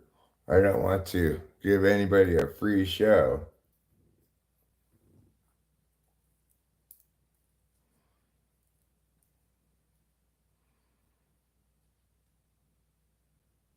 Especially not when I'm gacked out. I'm not going to be me at my most self-flattering.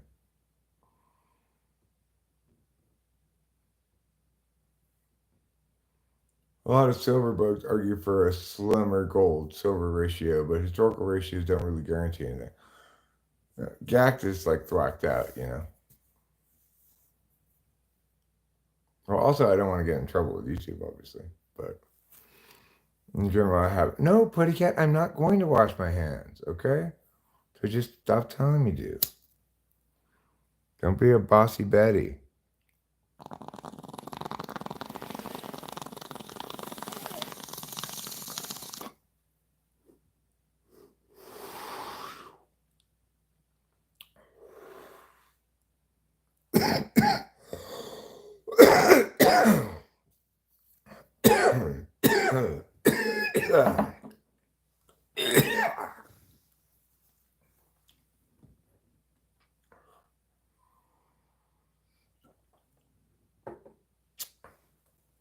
I prefer probably silver to gold as a color on me or something. But I wanted to get a regular yellow gold wedding ring. This seems to be, to me, like the only proper wedding ring is yellow gold.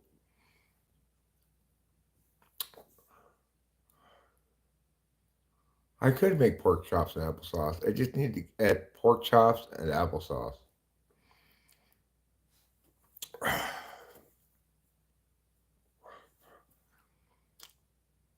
Okay, I am tired of this bong leaving bong resin on my lips. I'm just so sick of it. It's time to clean it off.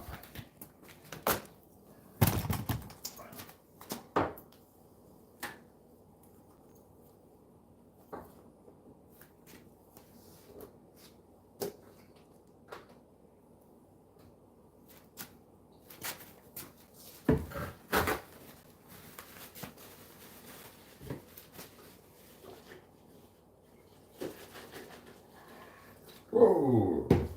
One of the crazy on the ribbon I'll call there. Didn't mean to do that, but okay.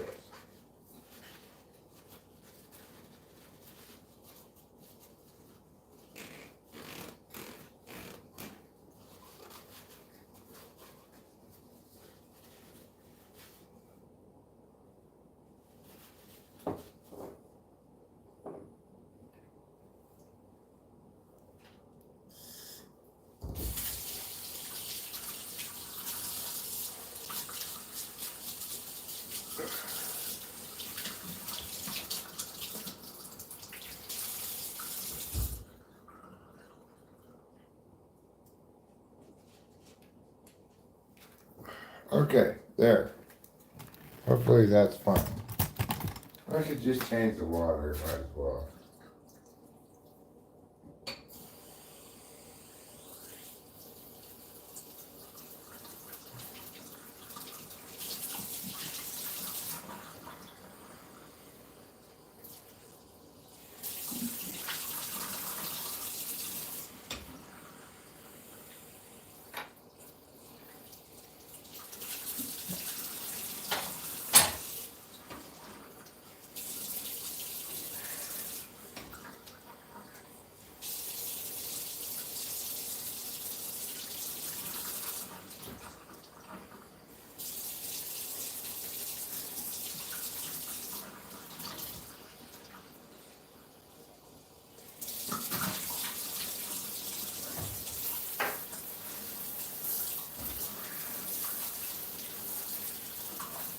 Wash away.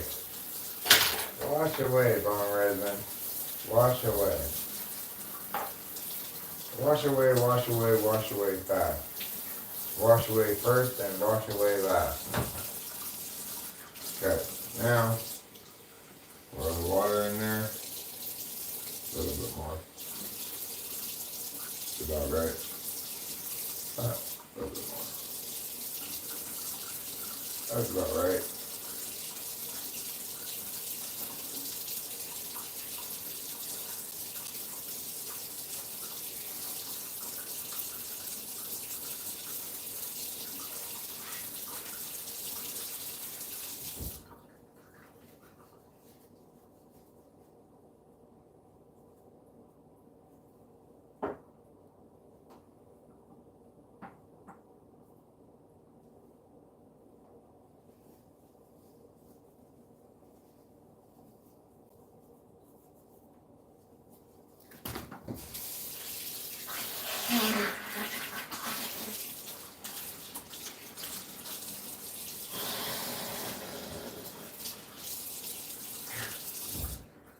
I would say probably don't do that. We're gonna try to clean bone resin off your lip. Bone resin off your lips with rubbing alcohol.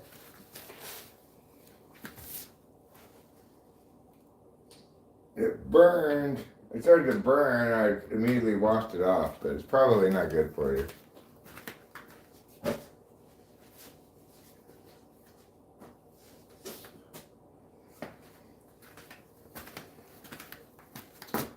So don't do what Eric just did.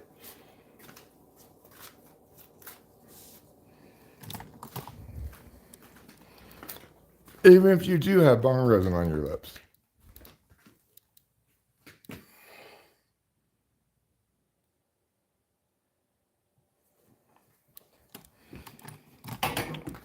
Perhaps you could search at gay, home of the gays.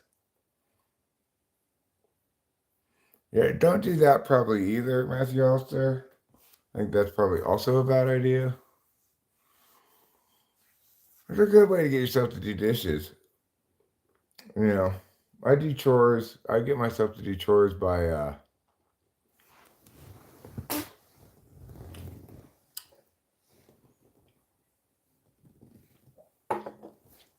live streaming primarily. So it's a pretty effective technique.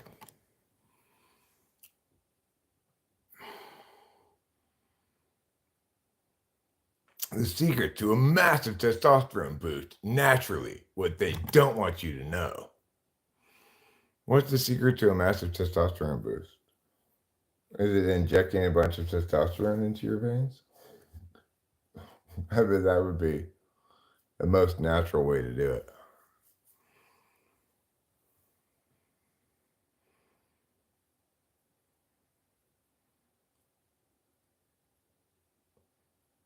So what a lot of people don't know is that if you eat a shit ton of celery, your testosterone levels go through the roof.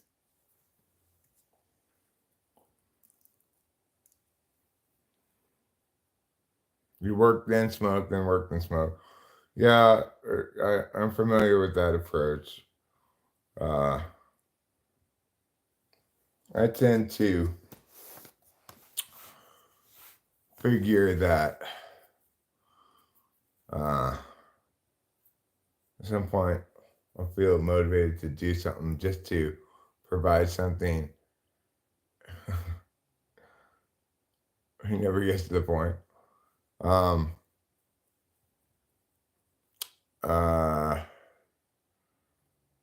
That at some point I'll be like, okay, well, let me do something different since I'm live streaming than I am right now.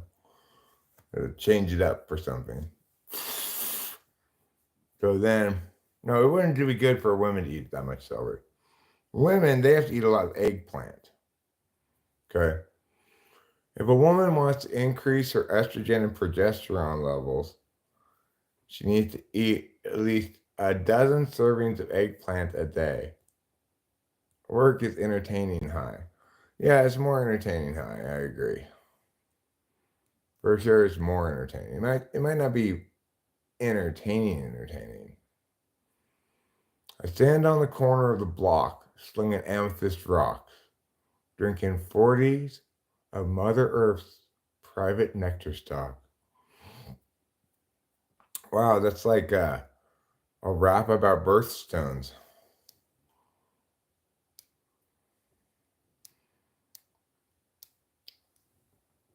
Saul Williams, I do not approve of your rap about birthstones.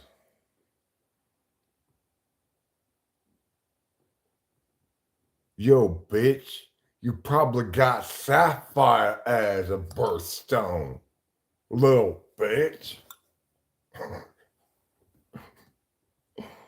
No, I never had a paper route. I had chores. I had lots of chores, but I did not have a paper route.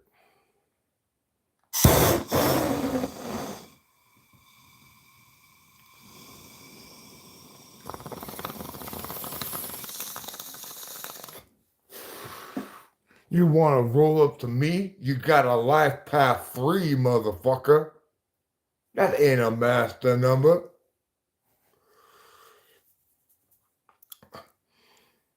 Your Gemini's all up in your Scorpio. Who the fuck you think you are? Who you know?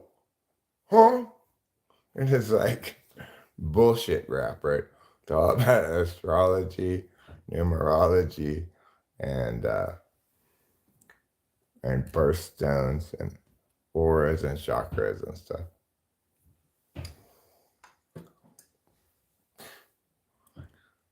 Bitch, you say you open up the third eye? You only got one eye open. What kind of a guy you think I am? Telling lies about what's in my hand? It's a chakra, motherfuckers. I like this idea of NI bullshit rap. It's a great idea. NI bullshit gangster rap. Welcome home, my nose. Thank you, my darling. I tried to stay up. No, don't. You should just go sleep when you want to. And if you want to, whenever you want to take these, I got 3 of these for you. Oh, great. Thank you so much. Do you want it now or later? Later. I'm going to go back to bed. All right, you do that. Natasha, I like your rap there. Because my aura is blue and orange. And your aura is shmoo and porridge. Oh. Good, Natasha. That's good. I like it. It is good.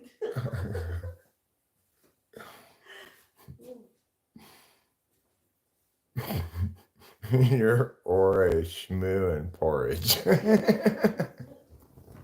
You can't even go.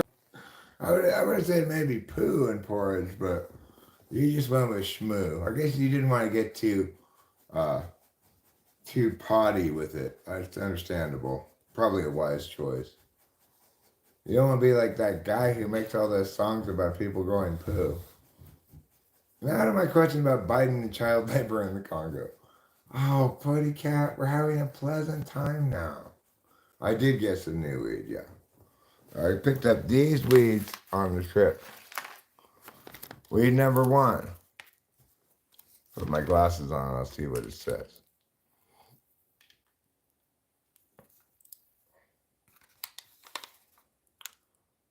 All right, so this is Gorilla Glue. All right, this was the cheapest of the three. These two were the same price. This stuff's called stuffed cherry gelato, and this is from SoCal Indians. They shipped it up to Central California here, and it's a sativa that tested 30%. And then this other one, which also tests somewhere around there, is called Pineapple Breeze. Pineapple Breeze. This is a hybrid. This one's a sativa. I gotta say, this stuff, stuffed cherry gelato, I smoked a joint of it. I didn't think it was that great. But,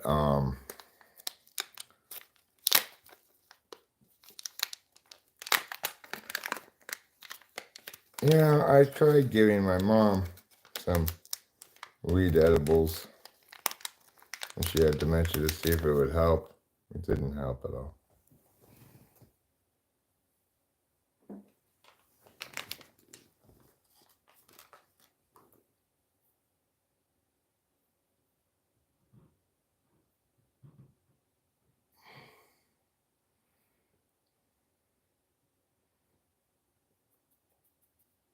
Pink cookies, huh? I'll have to check it out. The guy's actually near me? Who? What guy?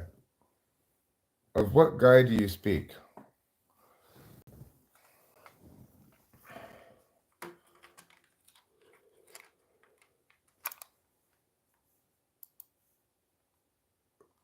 The State of the Union. Probably give Biden a bunch of Adderall. Yeah, probably. That would make sense. Make more sense than giving him weed.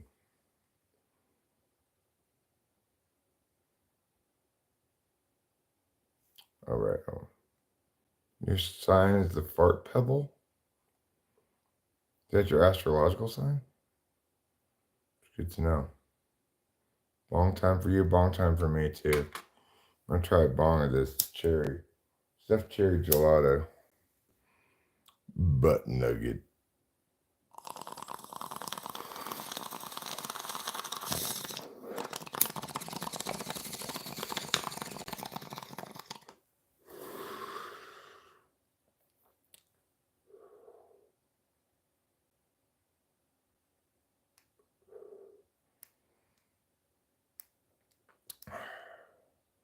Button Willow butt nugget. My cousins used to call me Pebble Rock Boulder, fire breathing dragon president of all land squirrels. Really? That's a odd name for you. And I'm certainly glad they specified land squirrels.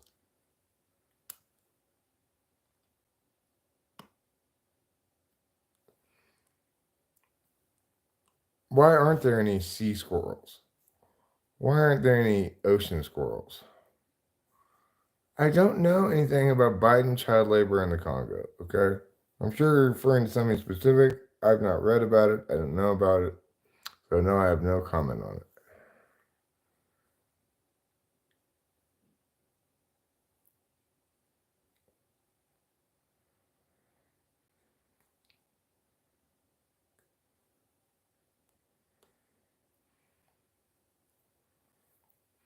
Yeah. And in astrology, we have sea goats. So where are the ocean squirrels?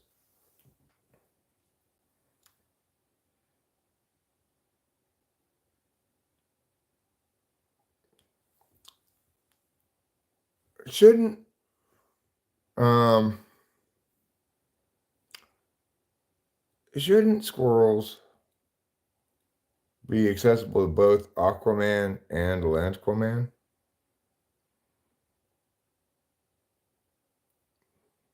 Seahorse.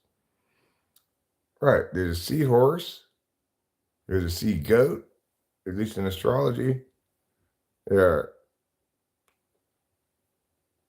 ocean kangaroo. A lot of those. Yeah.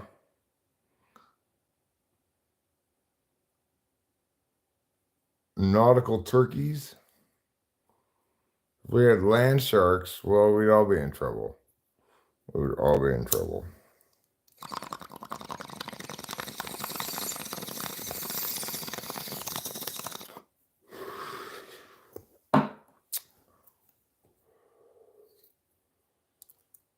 Meet the gummy squirrel. I guess there is an ocean squirrel after all. But it's made out of gummy.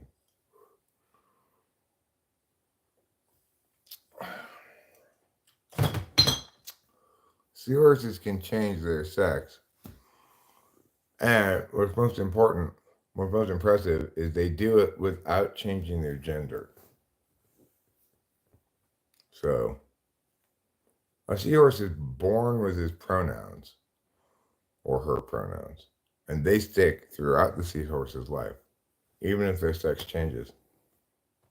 So, go figure. Also, remember, people are exactly the same as lobsters. Citation, Jordan Peterson. Okay, Jordan Peterson never said people are exactly the same as lobsters.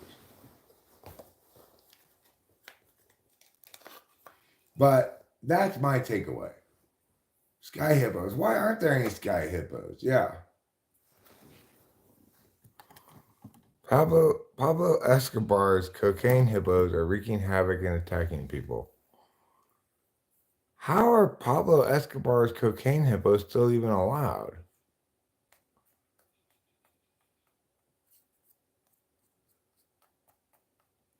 Namely that seahorses are born with their pronouns? I want God to level up in the next plague, okay? I want, instead of a plague of locusts, I want a plague of cocaine hippos.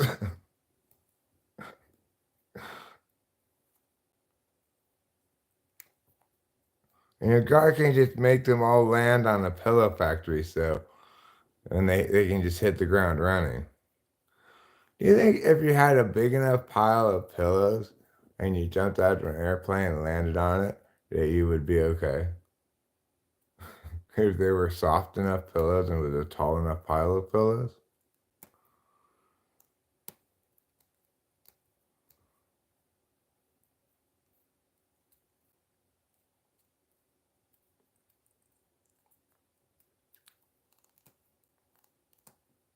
I like the animals where the male animals are sexually ambiguous and the female animals are disappointed. You know, like Japan.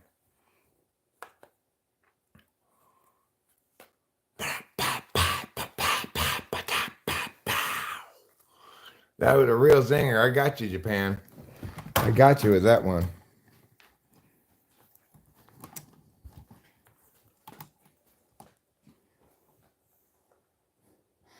If hippos are filled with cocaine and pinatas are filled with candy, would falling hippos filled with cocaine? I don't know. Thailand seems to have something figured out. Nope, never crossed the border with anything in my anus except for poop. I have done that before. I'm assuming. I didn't really keep track of whether I had poop in my butt during border crossings, but I'm sure there was at least a little bit up there.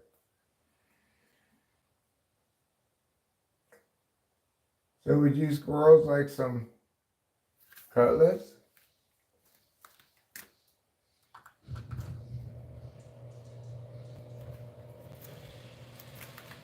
Is that you, lady squirrel? Let me see. No, that's the dude squirrel. And that's the little dude squirrel.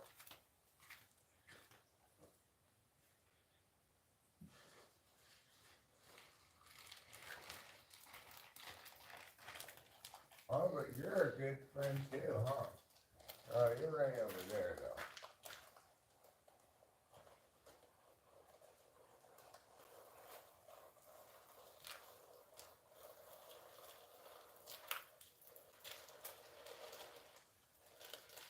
Ah.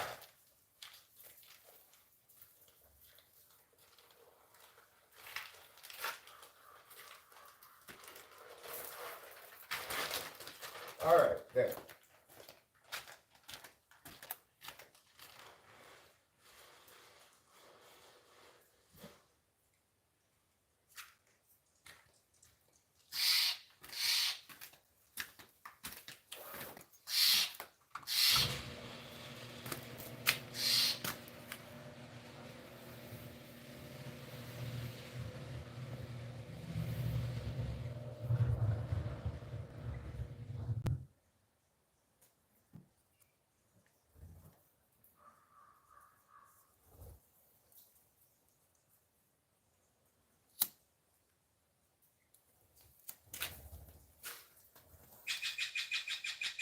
Wow, there's a lot of not squallers, Jays, stellars, Jays. They're out in force this morning.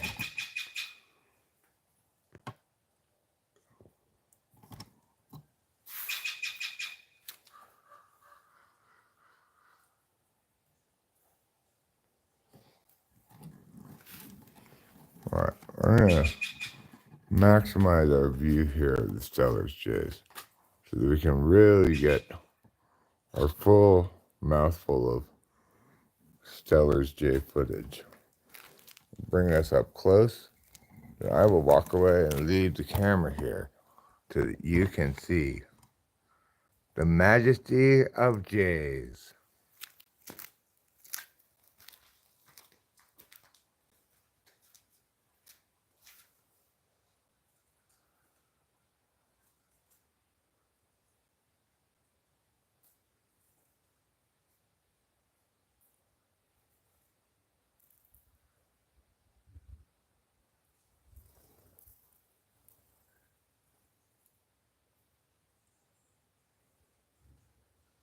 There's a dark-eyed junco. Let's call it black-eyed Pete. Oh, and there's one of those faux hawks.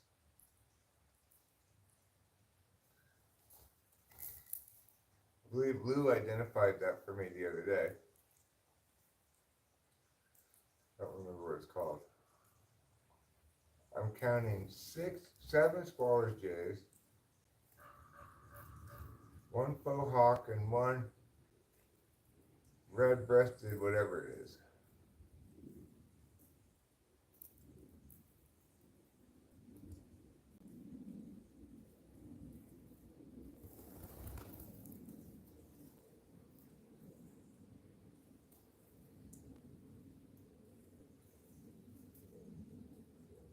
The blue jays cannot scare away the squirrel.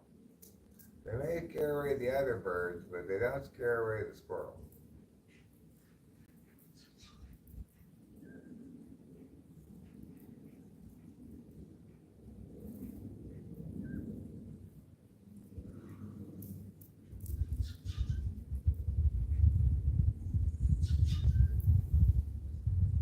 Beep, boop, boop, beep. Beep, boop, boop, beep.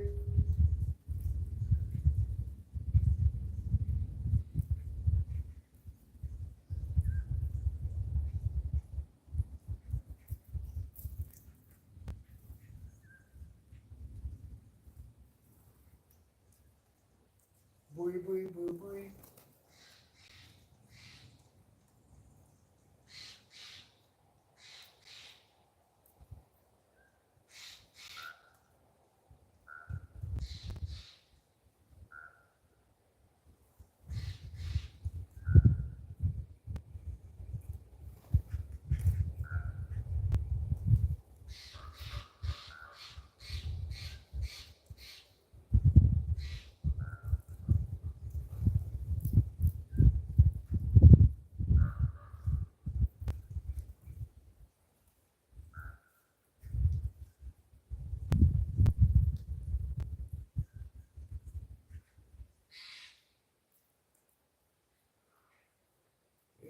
lady squirrel.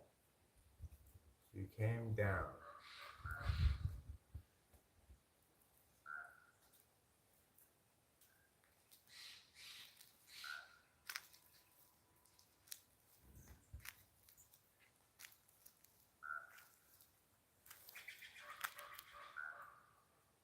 Hello. Hello, squirrel friends. Hello, lady squirrel. Her ears have a distinctive look a little bit to them. Got these like white spots behind them, or at least one of them does. The other squirrel doesn't really have that.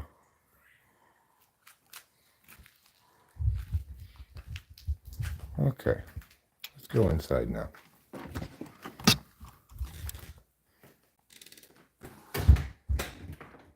Red-breasted nuthatch, onk, onk, onk.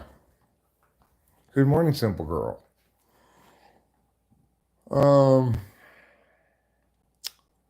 When I do the chickadee whistles to my cat, she kisses your face. Wow, how sweet.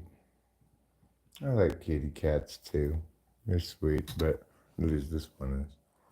But she doesn't want me to pet her right now, even though I want to pet her.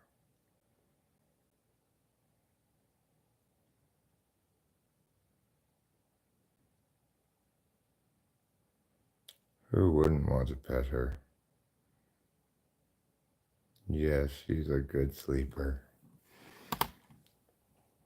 Capillo is a very good sleeper. I can, but I'm not going to.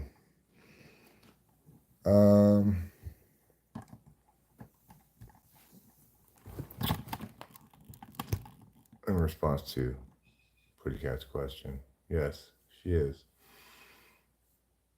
So, I guess I will probably get up and put some things in the little wilderness car.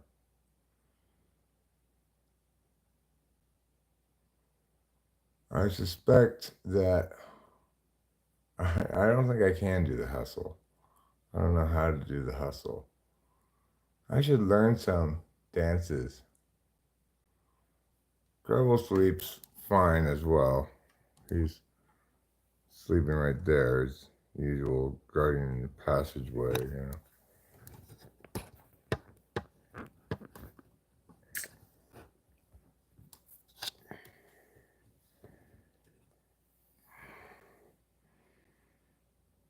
And as soon as Capillo got up, he starts looking back over here to see if he's going to have a chance to police her.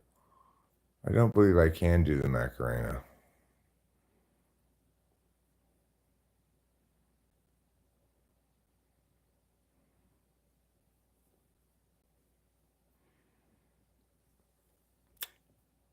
So, you know, that's just something I'm going to have to come to terms with. And I'm going to have to live with for the rest of my life.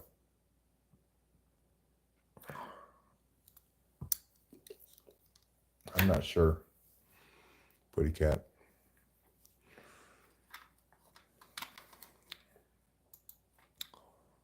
I'm really not sure.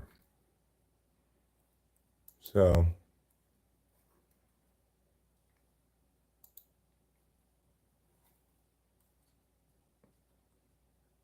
well, in the last 28 days, I've had 300,000 views, 7,000 hours of watch time, but my estimated revenue remains flat at $150. So I don't know why that would be the case exactly, but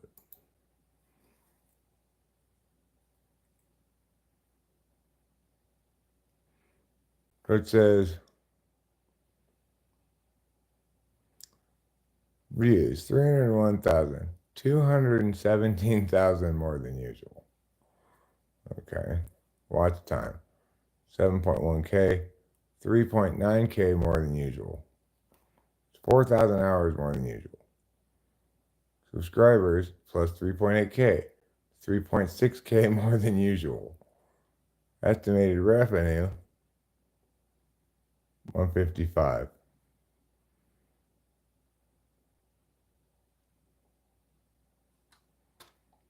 So, it's hard to say what to do about that.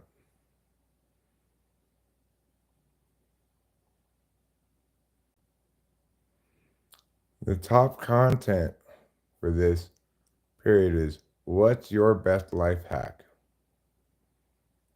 Followed by, is this old man in big trouble? Followed by, is she really this old man's wife? Followed by, what's your paranormal experience?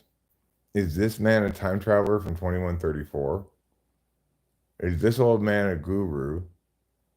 Saturday night party for fun people. Hashtag shorts live. Is this old man a lazy blazy? Is this old man the best streamer ever? Is this old man allowed to YT?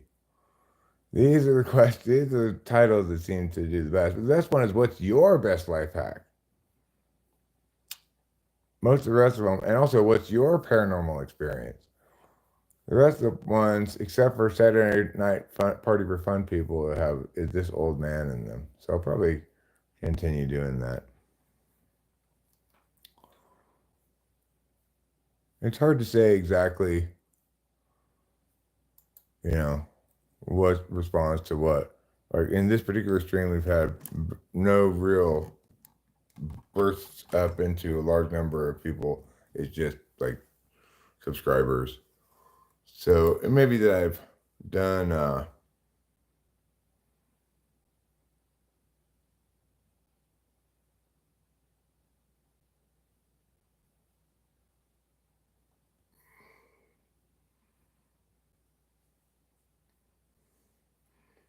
everybody's heard of this Mr. Beast guy. I've heard him mentioned many times. I've heard described to me what he does. It sounds horrible. Can't imagine watching it.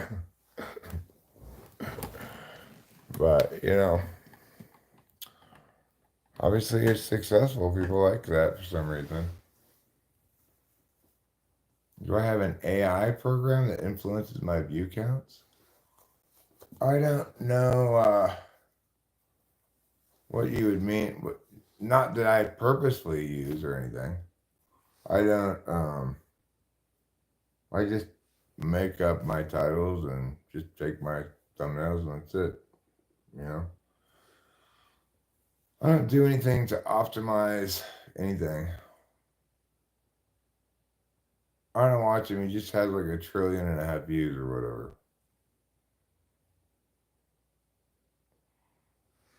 What makes him popular, I wonder?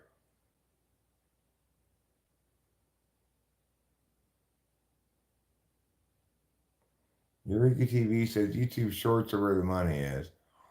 Well, YouTube Shorts are where the views and the subs are, okay? I don't think they're where the money is.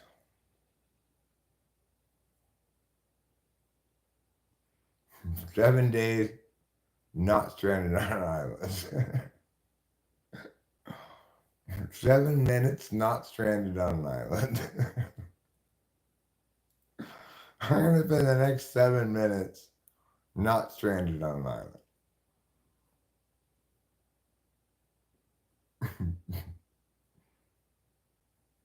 Mr. Beast has done some absolutely ridiculous viral stuff. Well, I mean, it sounds like a lot of work. I think I will do that next time. I'll put as a title, 7 minutes not stranded on an island.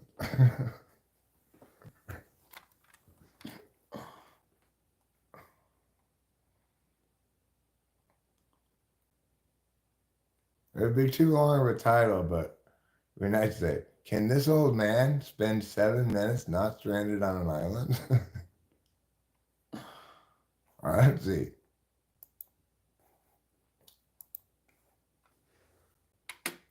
Where I'm gonna ask this question. How would you like to be stranded on an island?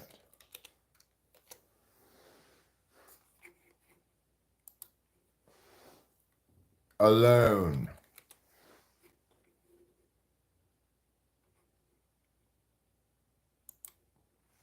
add the question for 3 months. How would you like to be stranded on an island for 3 months? Alone. With one other random. With one other person.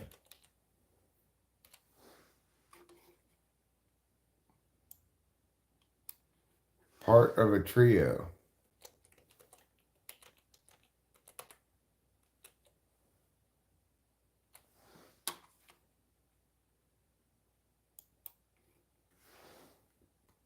A group of 5.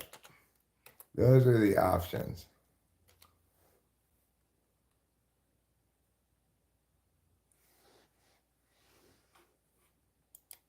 Let's see. How would you like to be stranded on an island for 3 months? Alone with one other person, part of a trio, or part of a group of 5? Me and someone with big muscles and lots of energy who can hunt and slay. That's what you really mean, huh, Natasha? Me with some big muscly guy with lots of energy who can slay. Random person. Random person. Maybe Mr. Beast is popular because he allows people to use the term baldy. No, that's not why, Pretty Cat. I'm sure it's not why. I'm sure it's because he's cool and sassy. That's what people look for in a YouTuber. Somebody who's cool and sassy.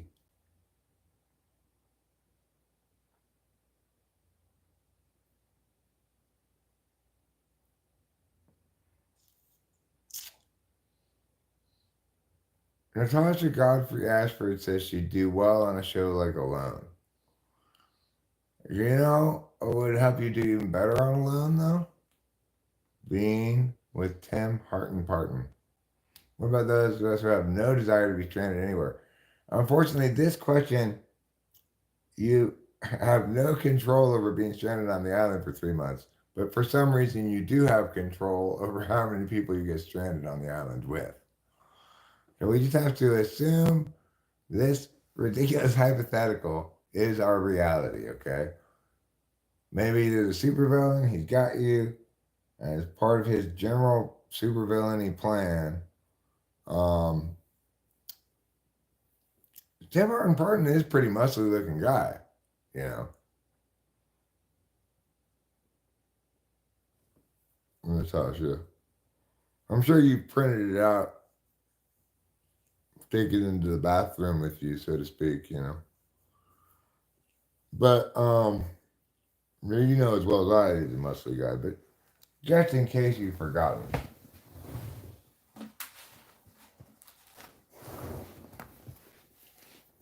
First of all, just in case any of us have forgotten, Giat, okay? This is Rachel's brilliant drawing of Giat. But let's take a gander at Tim Harton Parton. Okay? Do I like Ace Hardware? It's where I go usually in town. Here he is. He's right up front. And boy, he is a muscly guy. Look at those big muscles he's got. Bam! Welcome to the gun show. His legs, he doesn't work out his legs that much. He doesn't work out his pecs that much. But his arms are pumped. Maybe Natasha Godfrey Ashford, when you get with him, you can convince him to work out his pecs a little bit too, if you like the pecs. I need a chiropractor. All right, you could be stranded on an island with Tim Harton Parton. Because what this picture doesn't show is that he's got a great personality.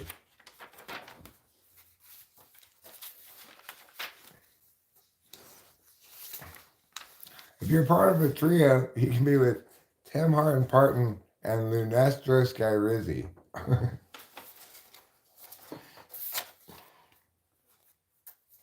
It kind of looks like he's gesturing to his crotch. Like, hey, here you go.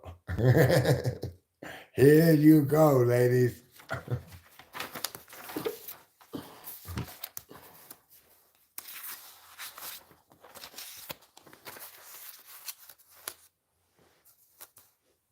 But, like, I don't think Lurdy Gurpoon doesn't really look like she's going to be much help. I don't know what to do, you know. And I'll tell you somebody else who's going to be, you have a lot of problem being stranded on an island. It's Clarkson Hughes. Yeah, I'm Clarkson Hughes. Oh no, I don't like all of this sand. Clarkson Hughes is going to be pretty much worthless. She looks like Ice Spice. Lurdy does? Lurdy looks like Ice Spice? Okay. Well, anyway, if I had to pick a Clarkson, it's Clarkson, Natasha Godfrey Ashford. It's not Carson, it's Clarkson. Clarkson Hughes. I'm Clarkson Hughes. He talks like that. He's kind of prissy, you know. But I don't mean to be dissing whoever soulmate this is, you know. I'm sure he's a hero in the sack. What about me? I'm Bartley Plumbings. I'm not sure if you're a hero in the sack or not, Bartley Plumbings. Bartley Plumbings.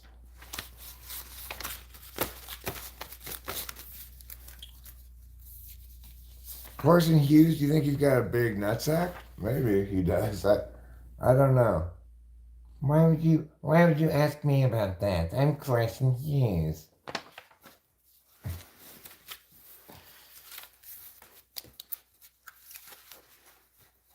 Okay.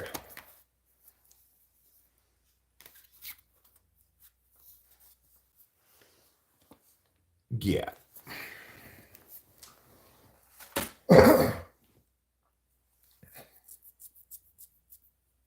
Well, my voice is a little lower than normal. It's pitched a little down from where I want it. I'm Clarkson Hughes. You know, must be a little more up there. Well, I'm concerned about all this sand. I'm Clarkson Hughes. Should be like that, you know.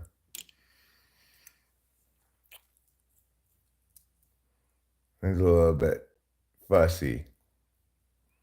He's a little bit of a fussy guy.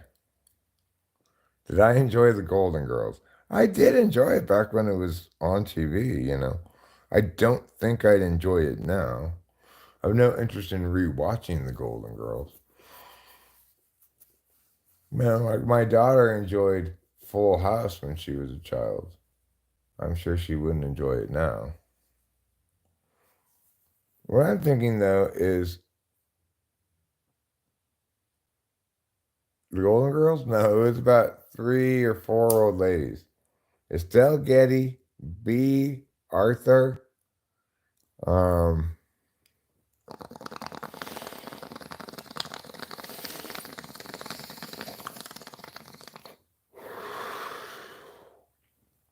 yeah, I liked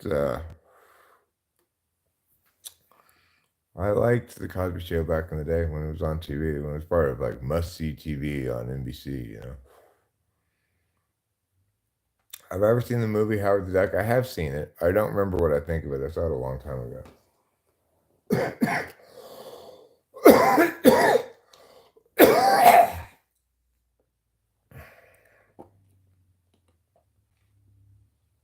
True, Putty Cat. True. There was a mom and a daughter on that show, namely Estelle Getty and B. Arthur. However, the show was not about a woman and her daughter. It was about 4 old ladies. Is it fair if I say the first book I read was Hugo? 90% of the book was pictures? Sure. Putty Cat, I'd guess your age is between 37 and 42.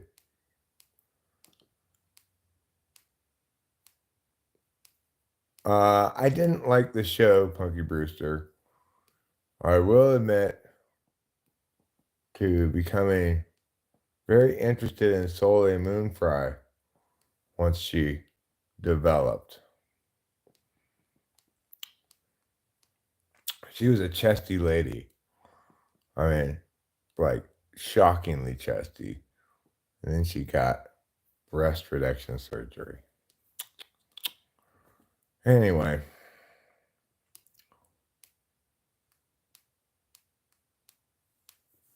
I think it counts as reading the book.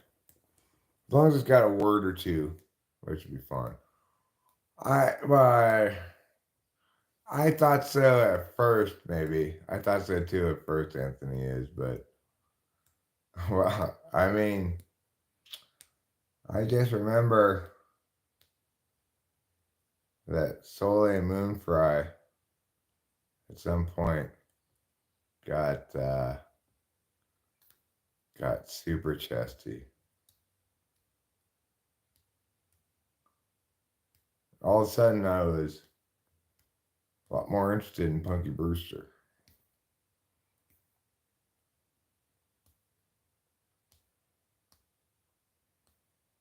The real question is, what did you think of the TV show Blossom?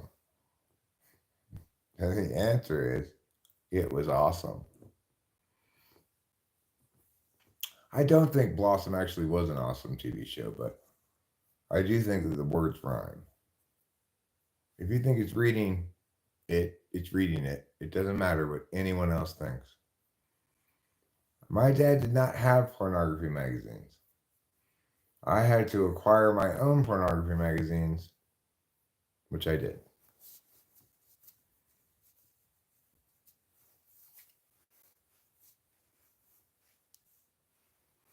I don't really remember that show, my two dads.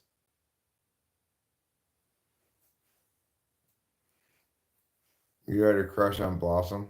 You loved her big nose? Well, I mean, asking questions is not necessarily a young, old, medium thing. But I will agree that at first I thought he was younger than I've come to think he was. By the time he answered that question, the answer didn't surprise me. I don't really like Slurpees that much.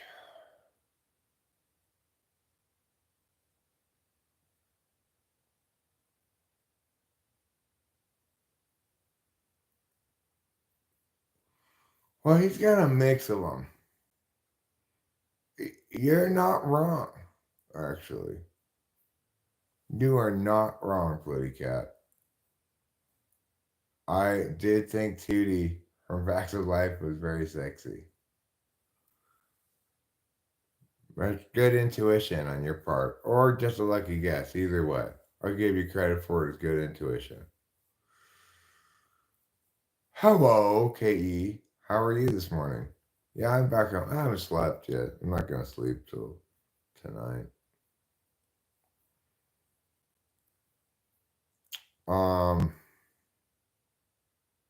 Lucky guess. Okay. Well, I did think she was cute. I also had a crush on Tracy Gold from Growing Pains before she got all anorexic. I had a crush on that girl who was in Karate Kid, the girlfriend. What's her name again? I forget what her name is. She later played in the movie Adventures in Babysitting, which I only saw because I liked her. I had a crush on that celebrity. What is that lady's name? No, I did not have a crush on Joan Jett. What's that lady from Karate Kid? What's her name? Yeah, Shu. Exactly. Elizabeth Shu. Hi, Jellybean. Welcome. Welcome to Talking with Famous People. So yeah, those are people I had crushes on that were like on TV and stuff. Or I don't know. I don't know if you call it a crush. More like, you know, I was like, oh, I guess you call it a crush. It'd be like, oh, I wish I could have a girlfriend just like Tracy Gold from Growing Pains.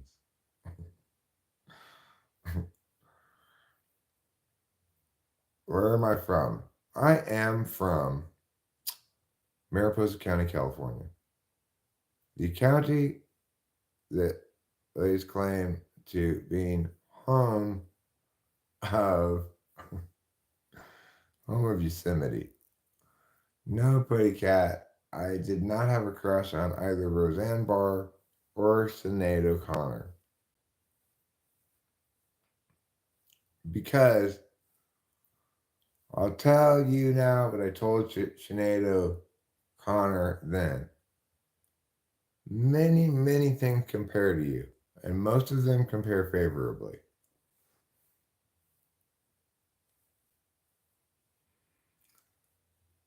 I wouldn't say I had a crush on Britney Spears, but that one, I was a little older by the time Britney Spears, like, Hit Me Baby One More Time came out. By the time that came out, I was just like, oh yeah. Oh, I hit that so hard. Yeah.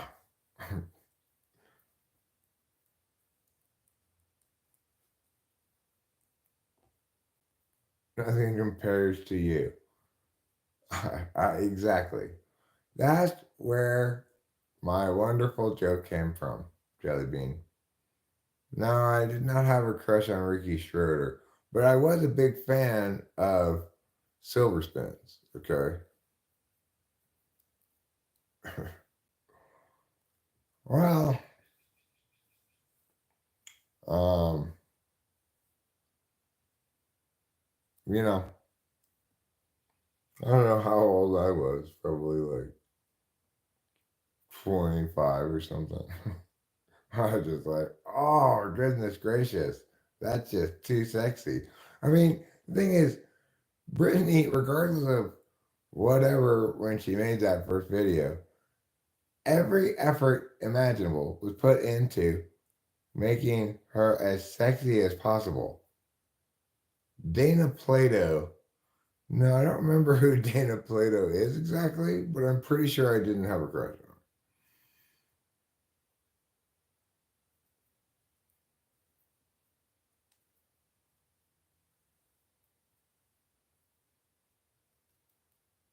And I think Brittany herself, like, um, either choreographed or like planned, kind of storyboarded out that video. Anyway, my favorite singer is not Right Said Fred. Oh, Dana Plato is Kimberly on Different Strokes. Yeah, she was hot. It's still not right, but that's fine. You don't need to correct it any further. Okay, yeah, she was hot. But I also had a crush on Jeannie from I Dream of Jeannie. I really like the idea of having a lady, right? You keep in a bottle if she's bad and she calls you master and stuff like that. Oh, I want a lady like that. Even when I was a little kid, I thought I should go for one of those ladies. I wasn't sure what I would do with her, but I just thought that sounds good. I like that. Jeff Artisan. Now, see, I was not attracted. Did not find her attractive. I did not find Samantha from Bewitched attractive. I found Jeannie from My Dream of Jeannie attractive. Oh no, Master! I would never, never, never, never. You know, like Mandy Moore. Alice from the Brady Bunch. Yeah. Um, I don't think I was attracted to anybody from the Brady Bunch. I think Marsha's character just made me find her not attractive. Here's another lady I had a big crush on, even like as a pretty young kid, was Bernadette Peters. I just thought, oh, Bernadette Peters. I want a woman like that. I think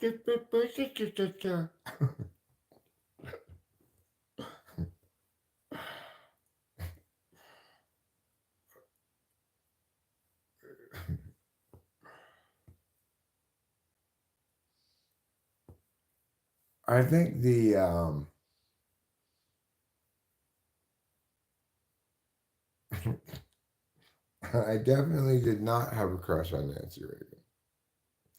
Nobody, not even Ronald Reagan, has ever had a crush on Nancy Reagan.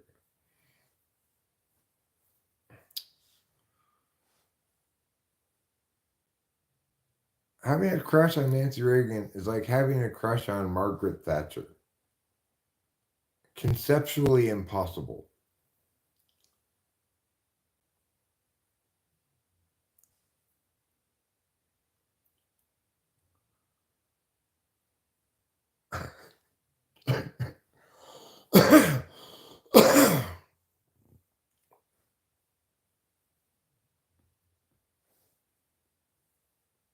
Okay, well, Matthew Elster, with the addition of Hillary Clinton, maybe you might do a new poll.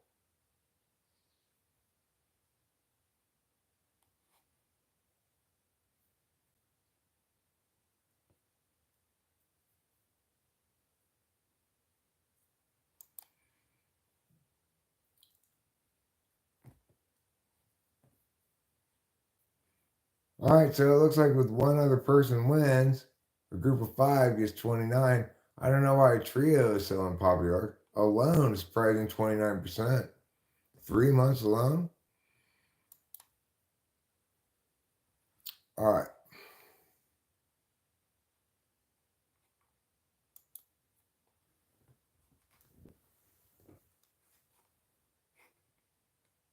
Good question. Who's sexiest? Nancy Reagan?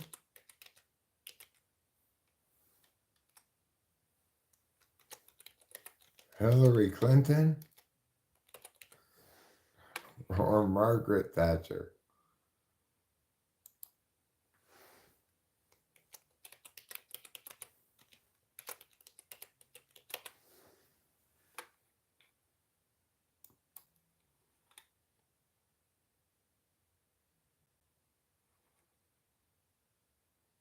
Trio makes the most sense for survival. Be honest, less conflict, someone to watch while you sleep, and someone who can go out, etc. Trios make sense as a strong, small team.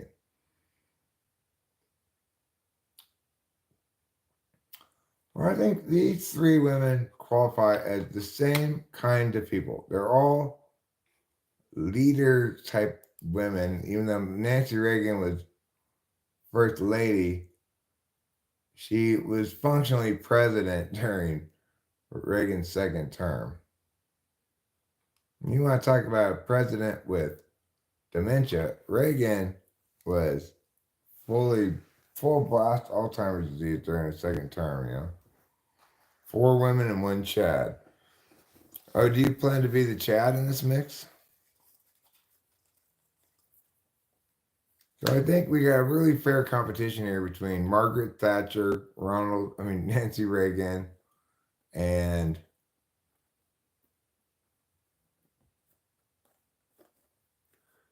do I have any baseball cards? No. And Hillary Clinton. Surprisingly, Hillary's doing all right. I would have expected Hillary to maybe finish in last place in this poll. But I'm going to pick Margaret Thatcher. We're going to go against the common consensus here. I'm going to say I'll take Margaret. At least she's got a British accent.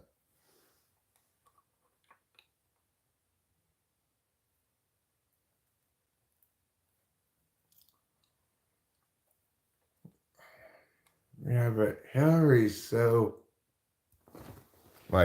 she's like the Clarkson Hughes of first ladies. Can't you just picture Hillary Clinton being like, "I'm Hillary Clinton." Oh, you're the director that placed hidden cameras all over the island.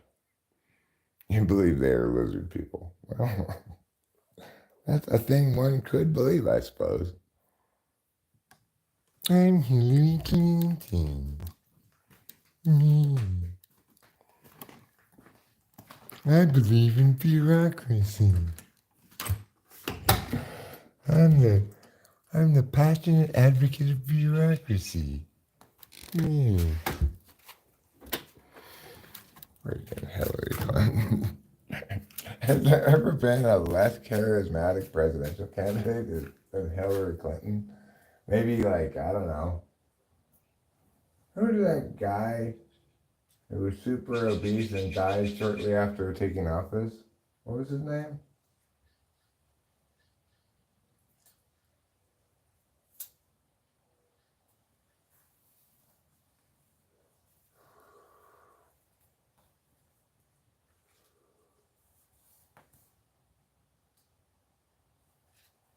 His name is like Cholera Scarlet Fever. President Cholera Scarlet Fever. It was back in those days of those romantic sounding illnesses. Back in the days of romantic sounding illnesses. Grover Cleveland? Mike Dukakis. I don't hear that name often enough these days.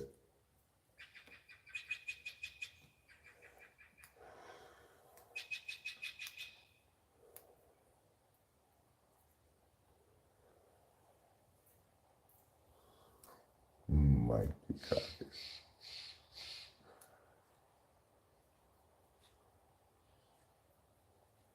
What a silly Willie he is. Riding around on a tank. Hey, look at me, I'm Mike Dukakis. I'm riding on a tank. I'm like some kind of army guy. Look at me.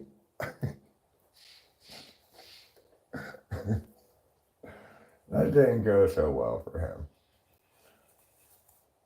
But it went a little better for him that he's riding around in a tank than that guy who let out that weird scream. What was his name? Yeah!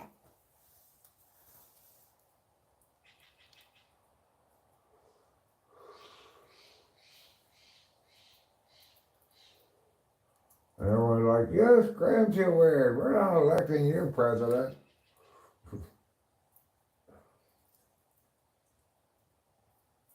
How about Gary Hart,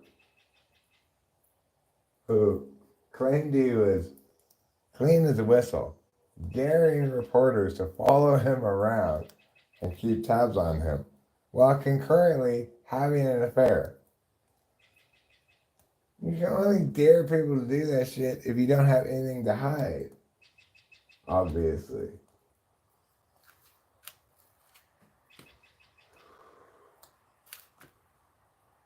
Speaking of dumb politicians from a long time ago.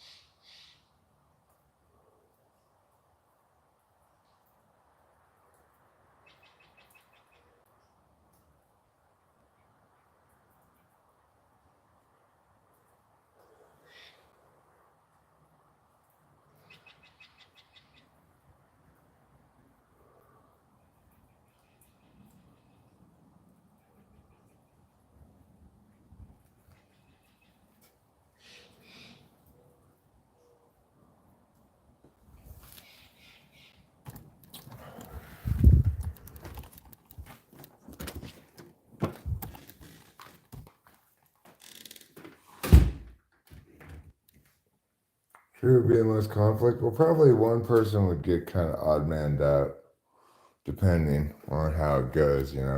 It'd be a highly stressful situation, right? Just by virtue of the fact that you're stranded on an island, having to survive. It's inherently a stressful situation. So, one imagines it would induce whatever conflicts between whatever parties present are. Um, Howard Dean. Thank you, Pretty Cat.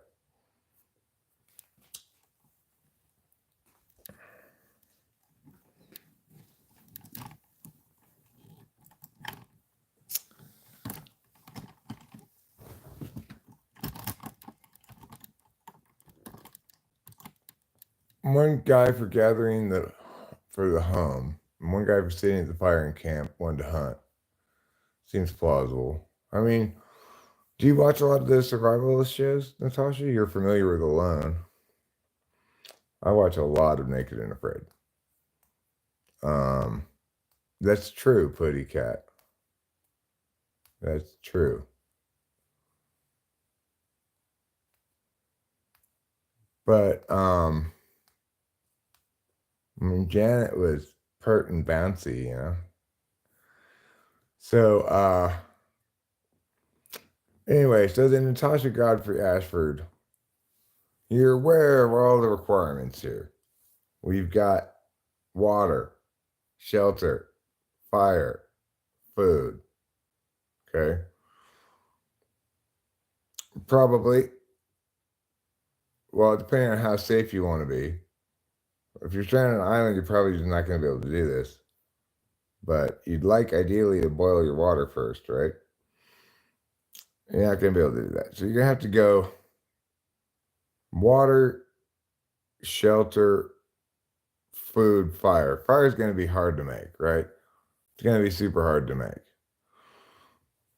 You're going to have to rub sticks together or some shit like that. Unless maybe one of you has brought some pair of strong eyeglasses, and then you could use those maybe to start the fire.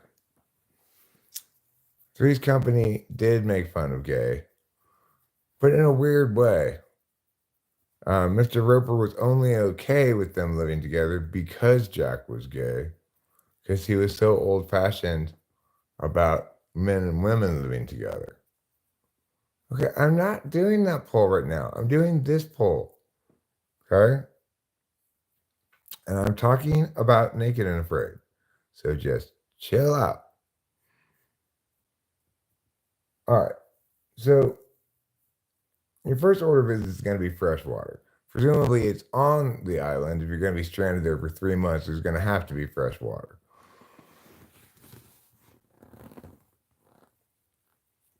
Okay. Well, the gatherer can bring wood. Hunter brings water and food.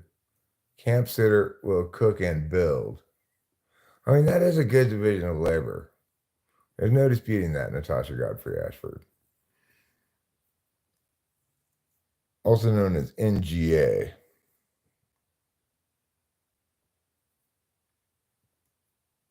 Yes, Jack Tripper had to fake his gayness in order to live with 2 women because Mr. Roper was old. I mean, not Mr. Roper, Mr. Furley initially, then Mr. Roper, I guess, as well. Mr. Furley was old fashioned about men and women living together, but not old fashioned about gay people. He liked to make fun of him, but was also made uncomfortable by him. NGA is Natasha Godfrey Ashford. It's an interesting show to evaluate and from a contemporary frame of reference. You got a bear to guard the camp. Well, no, you got this one backwards. You got it backwards, Putty Cat. It was Don Knotts who started and then left because he was too famous.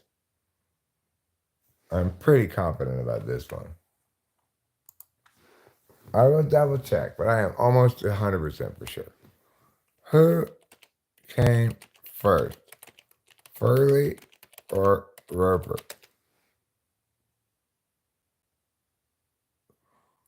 Well, I will be damned. I would have sworn that it was Mr. Furley first.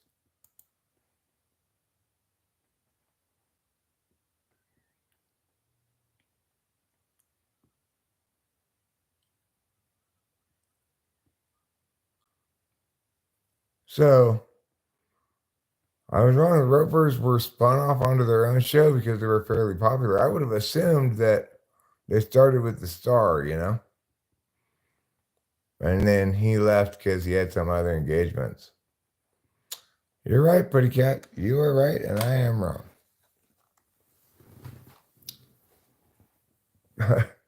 I will continue to challenge you as I see fit. However, you can reliably count on the fact that if I am wrong, I will tell you so. I will concede that you are correct. However, I will continue to challenge it even if I lose every time.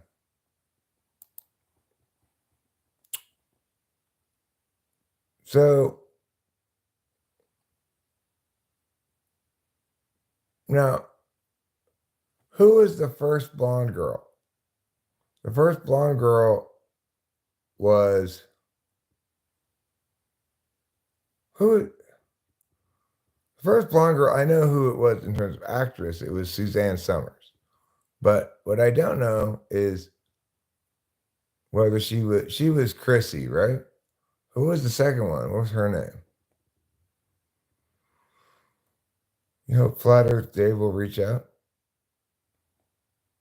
Yeah, I know Suzanne Summers. Oh, okay, Chrissy. So Suzanne Summers is Chrissy. The other one, what was the lady who replaced her? What was the character's name? I don't remember. The first blondes to ever exist are Marilyn Monroe and Helen of Troy, in that order. First Marilyn Monroe, then Helen of Troy.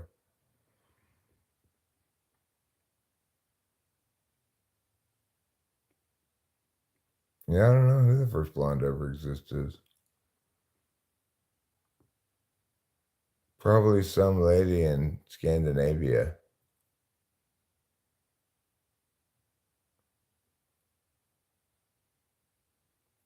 Hard to say. Cindy was second. Cindy. They sound kind of similar, Chrissy, Cindy. It's easy to understand why I didn't remember the second name.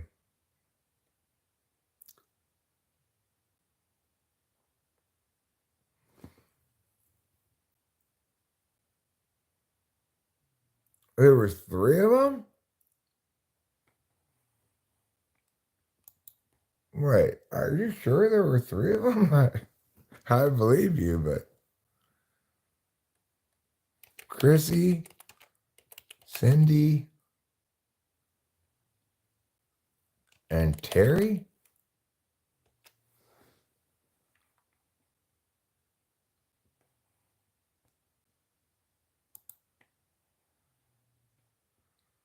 Chrissy, Cindy, or Terry? I don't even remember Cindy.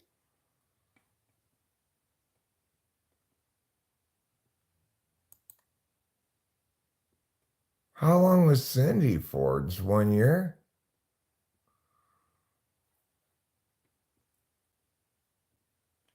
Why did Three's Company to get rid of Cindy?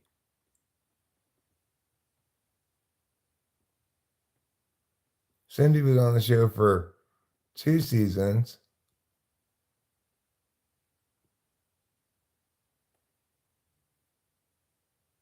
Why did Cindy get replaced on Three's Company?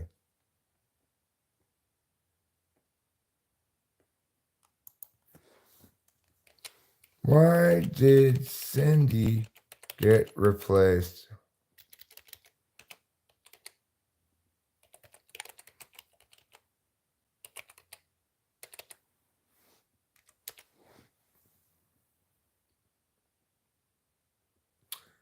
Jenny Lee Harrison replaced Suzanne Summers as Cindy in 1980.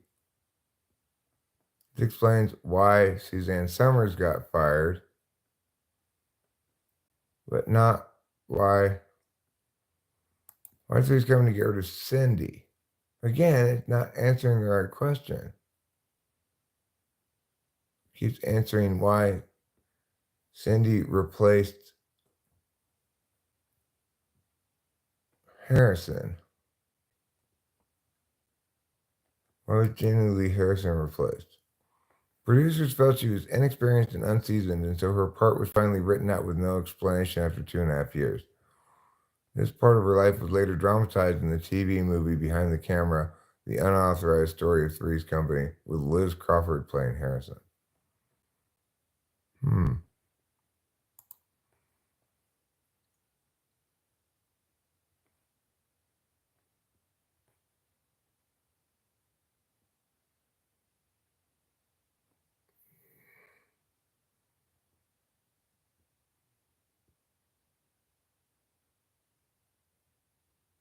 Hmm.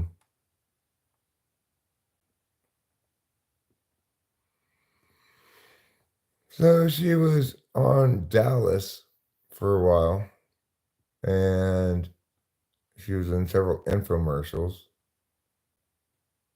She sporadically acted through the 80s and 90s, but her last acting credit was the 2002 TV movie The Power.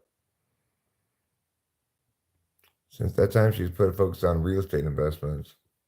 She's been married for nearly 30 years to celebrity chiropractor Bruce Oppenheim, the ex-husband of Sybil Shepherd. Huh.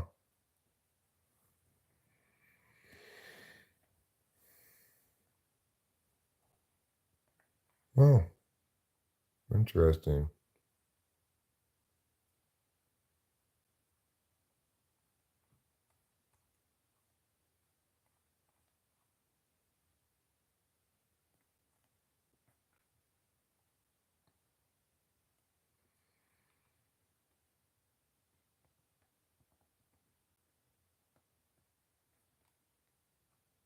Why hasn't this lady and from Ferris Bueller's Day Off had more acting? She struggled to meow meow meow. She stepped away from acting in the early 2010s. Hmm. Wow.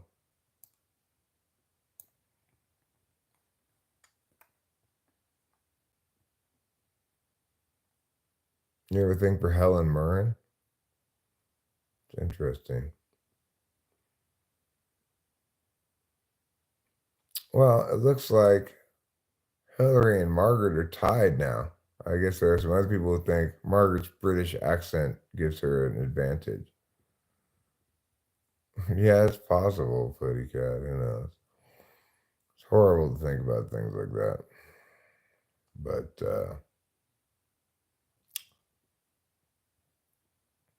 those things certainly happened back in the day. I think they probably don't have it nearly as much now. But okay, I think I'm gonna wrap this stream up um, and do something else for a while. Watch some cartoons, maybe even lie down for a bit, see if I can get a little rest. And I'll probably live stream again later. So thanks for being here. Don't forget to eat plenty of cheese.